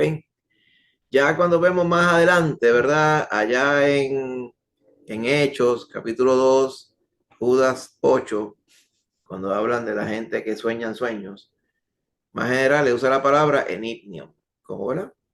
Como que es un soñador, una persona que sueña, que se imagina cosas en el sueño. ¿Ok? Ahí pues se puede usar para sueños que vienen con mensaje de Dios o aquellos que simplemente son sueños, ¿verdad? Como el que yo tenía, lo del cabro era un enignium, pero no era que Dios me estaba queriendo decir nada, ¿verdad? Ahora la Biblia se refiere a enignium también cuando el Señor nos quiere decir algo también. Amén. También otra palabra que se usa en la Biblia es visión nocturna. Es una forma de referirse a un sueño que viene de parte de Dios con un mensaje. ¿Ok? Así que esa forma también.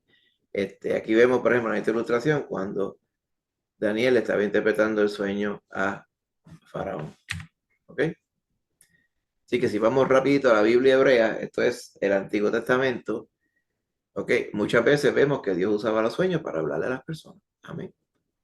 Así que aparecen en diferentes mensajes narrativos, ¿verdad? Como por ejemplo, si vamos a Génesis 23, ¿verdad? Para ver uno de ellos nada más, vemos este caso. ¿Okay?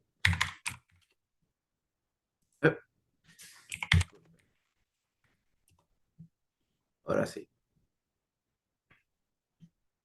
Dice, Abimelech, rey de Gerar, tomó a Sara, ¿se acuerda? Sara, esposa de Abraham en ese tiempo. Pero Dios vino a Abimelech en sueños de noche y le dijo, he aquí muerto eres a causa de la mujer que has tomado, la cual es casada con marido. Recuerda esa parte, ¿verdad? Que fue cuando Abraham no le dijo a Abimelech que Sara era su esposa. ¿Ok? Le dijo que era su hermana, lo cual no era del todo, era parcialmente cierto. Usted recuerda esa parte, ¿verdad?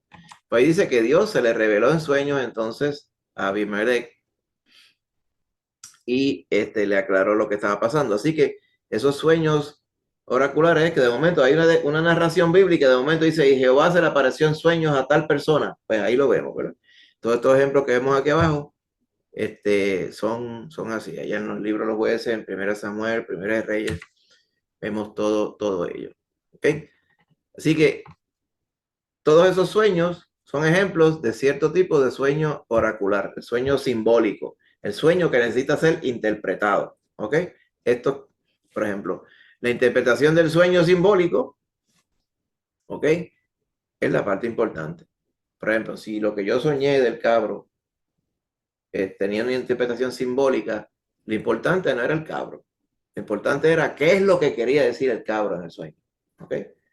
Pero como en este caso no era de oráculo, pues nadie tenía que interpretarme a mí. Lo más seguro, el sueño del cabro era que a lo mejor me comí 5 o 6 muslos de pollo muy tarde por la noche y tuve una pesadilla ese día. Posiblemente eso es lo que pasaba, o sea que los muchachos se pasaban haciendo mezcla y cuánta cosa. Entonces uno soñando así como algo, o a lo mejor no estaba bien arropado y bien así, de ahora que estoy arropado que no, pienso que no me puedo mover, es que el cabrón me va a atacar. O sea, este tipo de cosas le pueden pasar a uno. Pero no era que Dios le estaba hablando, Dios no me estaba diciendo nada en ese momento. ¿Ok? Así que la interpretación del sueño muchas veces es la parte importante. Si vamos a Génesis 37, hermano, vemos otra porción importante, ¿verdad? Allí. ¿Ok? Mire lo que pasa, ves el sueño. Dice, José soñó un sueño, lo contó a sus hermanos, ellos llegaron a aborrecerle más todavía porque él les dijo, oigan ahora el sueño, ¿verdad?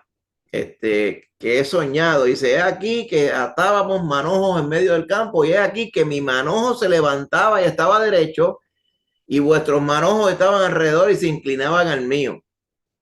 Le respondieron sus hermanos, ¿reinarás tú sobre nosotros o señorearás sobre nosotros? Y la aborrecieron más a causa de sus sueños y sus palabras. O sea, no por el sueño de los manojos, sino por la interpretación, o sea, por las palabras, la interpretación del sueño era la parte importante. Aquí obviamente los hermanos entendieron lo que el sueño implicaba, ¿verdad? Y precisamente dice que después soñó otra cosa. El sol, la luna y las 11 estrellas se inclinaban a mí, lo cual era que quería decir, no solamente son mis hermanos que se inclinan a mí, sino mi papá y mi mamá también se inclinan a mí, el sol y la luna. Entonces ahí llegaron a odiarlo, por eso es que eventualmente cuando estuvieron solos en el campo ellos lo vendieron a los mercaderes de Madián. ¿Okay? Así que aquí vemos, ¿verdad? En el caso, como le estamos diciendo, Josué ingenuamente, porque yo estoy seguro sin maldad ninguna, está diciendo, oye, mira qué chévere suena esto, que este sueño que yo entiendo, y ellos lo entendieron clarito, ¿verdad? Y por eso fue que se enojaron contra él. ¿Ok? Si vamos más adelante, ¿se acuerdan los sueños de Faraón, verdad?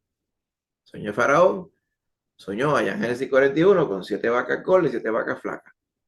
Y unas espigas gorditas con mucho grano y otras espigas que no estaban dando fruto, ¿verdad? Entonces, Josué interpretó ese sueño por el poder de Dios a Faraón. ¿Ok? Así que más adelante en Daniel capítulo 2, capítulo 4, también vemos a Daniel interpretando los sueños de el rey de Babilonia. Amén. Así que vemos también un esquema donde allá en Génesis 41, cuando José fue, ¿verdad?, llamado a interpretar, también habían otros magos, adivinos, visionarios, astrólogos, que eran llamados a interpretar los sueños. ¿Ok? Así que estos sueños bíblicos, hasta que están en la Biblia, sirven de ilustración para que se vea claro que el verdadero conocimiento y poder está en Jehová, no en los otros adivinos. Porque eso es lo que pasaba con Nabucodonosor. Dice que nadie pudo la interpretación del sueño. Y él había declarado que todos los adivinos iban a morir. Y Daniel era considerado en ese tiempo allá en Nabucodonosor entre los adivinos. ¿Okay? Porque para él, ¿verdad? Un hombre que no tenía temor de Dios, en este caso Nabucodonosor, pero entendía que todos interpretaban de la misma forma.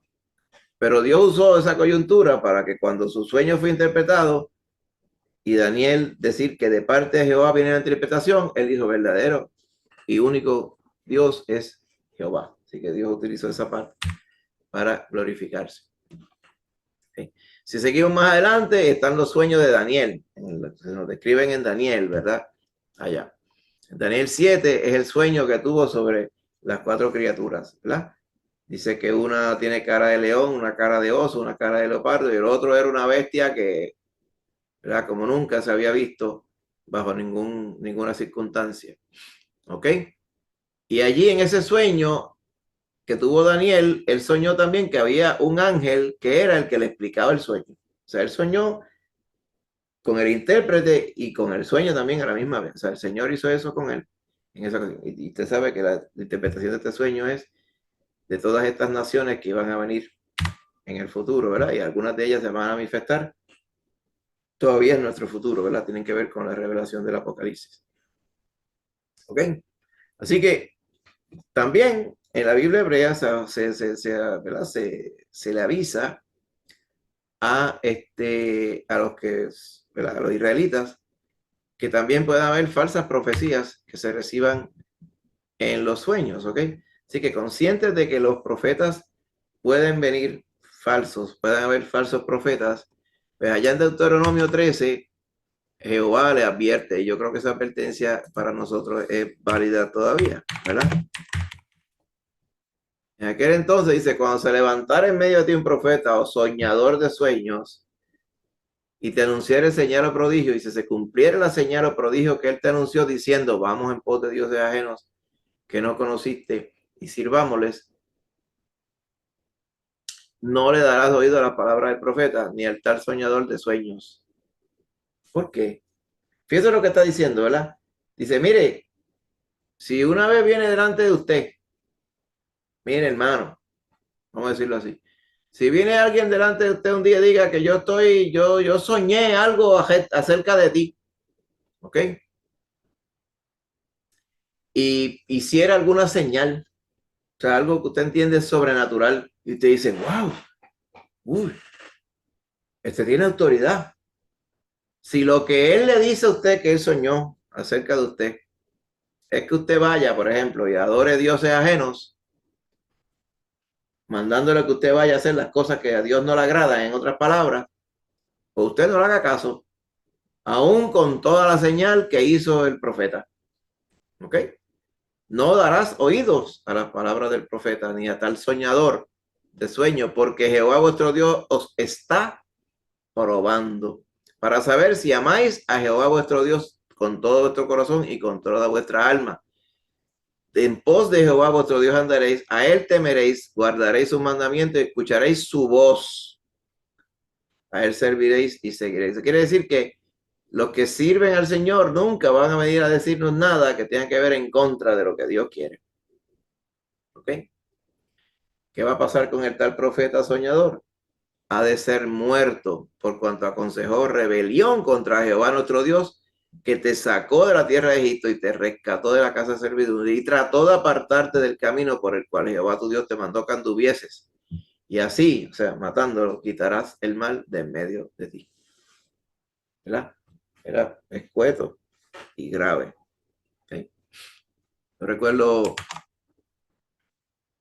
en una ocasión en una iglesia donde antes nos congregábamos, mucho tiempo antes, había esa tendencia de, yo soñé esto acerca de usted, hermano, soñé lo otro, soñando cosas que no eran ciertas, es que se sabía, ¿ok?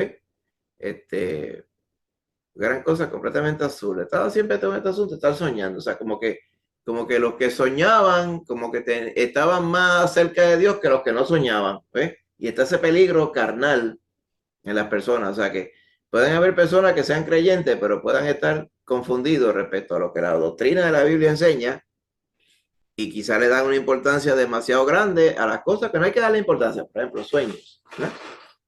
¿Por qué siempre el sueño quiere decir algo? ¿Por qué siempre uno está soñando? No puede ser que tú quieras imaginarte las cosas y de momento soñaste con eso. A nosotros nos pasa así. No está usted hablando de momento, oye, que tal cosa sucedió, que hubo tal evento que sucedió por aquí, a lo mejor fue que, no sé, llovió mucho y de momento te sueña, en un sueño está lloviendo. Pues puede pasar eso, porque, oye, ¿por qué será que yo soñé que está lloviendo? ¿No será porque usted vio que estaba lloviendo ese día o porque vio una noticia o escuchó algo y se impactó por ello? Pues muchas veces sucede así. Por eso es que hay que tener cuidado con los sueños como tal. ¿Ok? Así que lo importante del sueño, lo más clave es la interpretación del sueño, si es que el sueño tiene interpretación y si es que el sueño quiere decir algo. ¿Okay? Así que resumiendo, con hermanito, como estamos diciendo, ¿puede el Señor hablarle a uno mediante los sueños? Sí, es bíblico, el Señor no puede hablar mediante los sueños. Siempre que es un sueño es que el Señor nos está hablando. No. Es lo mismo que dijimos con la enfermedad. Todas las enfermedades vienen porque, como dice, vienen por el pecado de la persona. No. En muchas ocasiones Dios puede permitir una enfermedad por un propósito que Él tenga. ¿Ok? Es importante que hagamos la descripción. Entonces, por ejemplo, si nos vamos rapidito al Nuevo Testamento para terminar el tema, esta señora que está aquí es la esposa de Pilato. Usted recuerda que la esposa de Pilato tuvo un sueño. ¿Okay? Y allá en el capítulo 27 de Mateo, verso 19, le dice a Pilato, mira, no tengas nada que ver con este hombre, porque yo soñé acerca de él, varón justo. O sea, Dios le advirtió a esta señora, que era una señora inconversa, que le aconsejara al marido que no tuviera nada que ver en el juicio con Jesús. ¿Ven? Así que vemos que Dios le da instrucciones tanto a gentiles, a judíos, como creyentes, a través de los sueños, ¿verdad? Como vemos ahí, en este caso de la esposa de Pilato. ¿Ok? En Hechos 2:17, cuando Pedro dice, no es que estos están borrachos en Pentecostés, sino que estas son las palabras que se cumplen del profeta Joel. Y vemos aquí en Hechos 2:17, dice, en mis postreros días, lo que está pasando aquí, varón israelita, es que en los postreros días, como dijo Joel, perdón, Jehová dijo, derramaré mi espíritu sobre toda carne, y vuestros hijos y vuestras hijas profetizarán, y vuestras jóvenes verán visiones, y vuestros ancianos soñarán sueños. ¿Ok? Así que está confirmando que en estos tiempos postreros Dios definitivamente va a usar y puede usar los sueños para hablarnos su voluntad. Ahora, hermano, está la Biblia y están los sueños. El problema es que muchas personas, porque les gusta lo sensacional y les gusta lo emocional, pues le adjudican a los sueños un poder que va por encima de la verdad que está en la Biblia. Y eso es el problema. Ese es el problema de todas las personas. Muchas personas hacen lo mismo con la tradición. La Iglesia Católica hace lo mismo con la tradición. Dice, nosotros tenemos el poder de sí, tenemos la Biblia como referencia, pero vamos adaptando la doctrina y el dogma según a nosotros nos dé la gana. Vamos poco a poco y nuestra creencia está basada en tradición y la Biblia. Vaya a ver, entonces se puede creer cualquier cosa. ¿Ok? La autoridad de la Biblia es única, hermano. Nosotros tenemos que creer a la Escritura. Todo sueño, por lo tanto, tiene que estar subyugado al Dios mismo y a la Escritura de la cual Él es autor, porque Dios no va a estarse contradiciendo. ¿Ok? Y esa es una forma de validar los sueños. ¿Ok? Allá en Hechos 16:9, por ejemplo, vemos un sueño. No, claro, allá Hechos 16:9, ¿verdad? Vamos a ir a yo creo que directamente lo tenemos aquí, ¿verdad? Que es la visión que tuvo Pablo del varón macedonio. ¿Qué soñó Pablo en Hechos 16? Soñó con un varón de Macedonia, porque lo veía que se veía como griego, y le dijo, pasa a Macedonia y ayúdanos. ¿Ok? Y de hecho, Pablo había estado orando para que Dios le mostrara claramente a dónde él debería ir en su viaje misionero.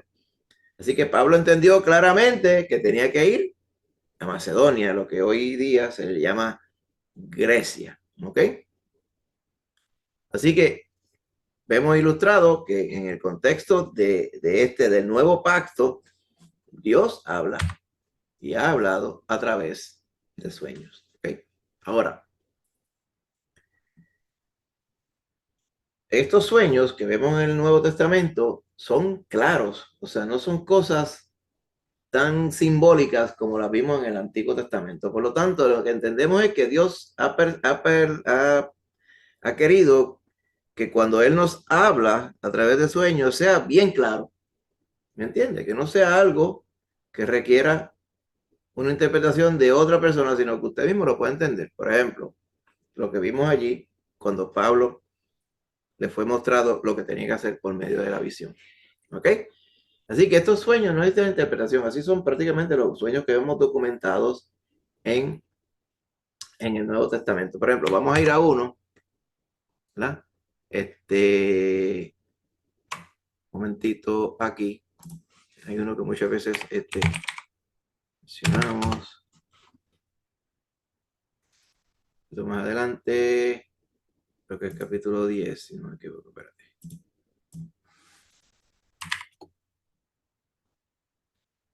Sueño en el contexto de Pedro y Cornelio, ¿te recuerdas, verdad? Muy bien. Entonces, dice, estaba Pedro quedándose allá en Jope, en casa de Simón, mientras allá el varón Cornelio en Cesarea estaba orando y Dios le mostró que mandara a buscar a Simón. Mientras Dios estaba preparando a Simón, porque Simón iba a ser llamado a predicarle a un inconverso gentil romano. Y Pedro entendía que el evangelio era solamente para los judíos. ¿Okay? Y así era la mentalidad de todos los creyentes judíos de ese tiempo. ¿Ok? Dice que Pedro subió al mediodía a orar y le sobrevino un éxtasis. ¿Ok? O sea, él soñó despierto. ¿Okay? Eso es lo que quiere decir éxtasis. O sea, como él estaba despierto, pero su mente estaba como fuera de él. Es lo que quiere decir un éxtasis. Dice, y vio que descendía algo semejante a un gran lienzo, o sea, como una sábana gigante, y estaba amarrada por las 4 puntas y venía bajando a la tierra, y estaba en esa sábana cuanto cuadrúpedo terrestre y reptil y aves del cielo, de todas las cosas, de toda la variedad de todos los animales. Y le dijo una voz, levántate, Pedro, hártate, diría si fuera hablando como nosotros, come de todo lo que está dentro de esa sábana. Y Pedro dijo, ¿cómo va a ser? Porque él vio y seguramente vio animales permitidos por la ley y otros que no. Por eso le llaman los animales inmundos. A lo mejor vio lechones allí, a lo mejor vio langostas, a lo mejor vio avestruces y cosas de esas que no se podían comer. A lo mejor vio anguilas que no se podían comer, según la ley. No he comido nunca inmunda.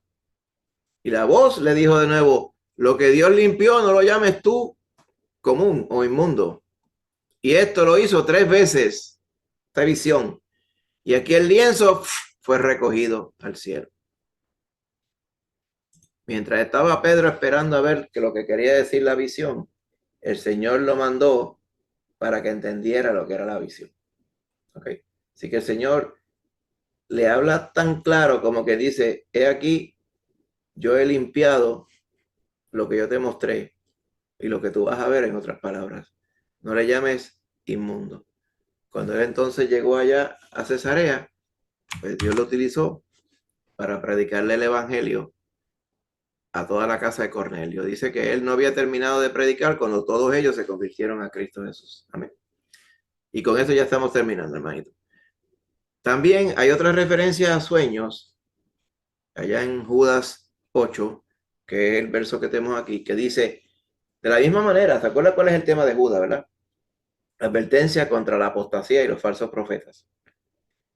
Pues en esta advertencia, Judas dice, el verso 8, de la misma manera también estos engañados soñadores ensucian su carne y menosprecian al Señor y vituperan las potestades superiores. Como que dice, estos soñadores de sueños, falsos soñadores de sueños, ¿ok?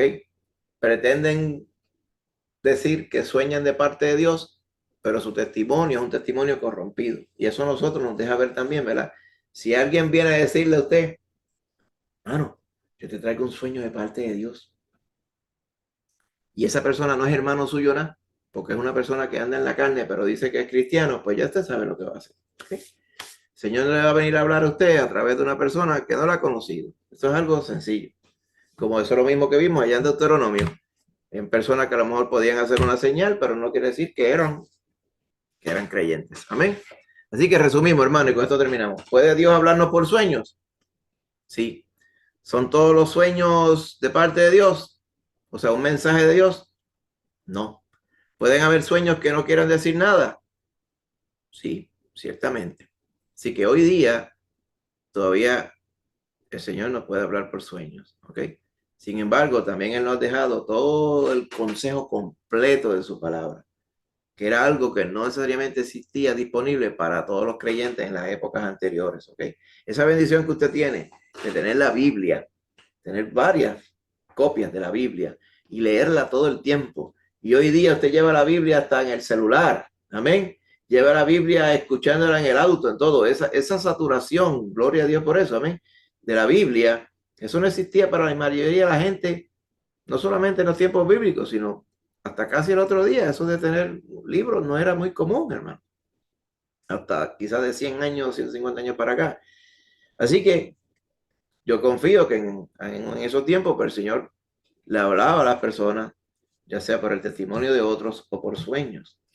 Pero ya cuando se hace innecesario, porque tenemos el consejo de la palabra del Señor, no quiere decir que el Señor no nos hable por sueños, pero ya no se hace tan necesario. El Señor nos habla a través de su palabra, a través de su Espíritu Santo, pero nos puede hablar por sueños también. Amén.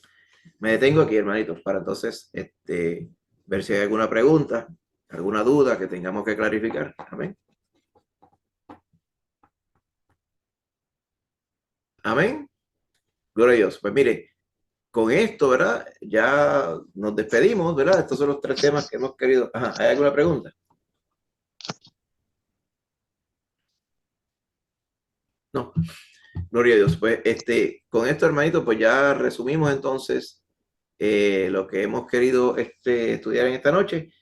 Todavía hay muchos temas pendientes, pero si usted tiene algunos temas, ¿verdad? Específicos, envímelos, porque entonces yo voy, ¿verdad? No necesariamente lo hacemos en el orden que lo recibimos, sino que vamos considerando algunos que sean aptos para esto, porque si son preguntas sencillas, pues las podemos contestar quizás en algún estudio o alguna predicación o algo. Las otras que son más elaboradas, pues las podemos presentar aquí. Así que sírvase entonces enviarnos los temas. Amén. Amén, hermanito. Muy buenas, Tito. Gloria a Dios. Pues gracias, hermanito Héctor. Y gracias a todos los hermanitos, ¿verdad? Gracias por participar y mantenerse, ¿verdad? Atentos.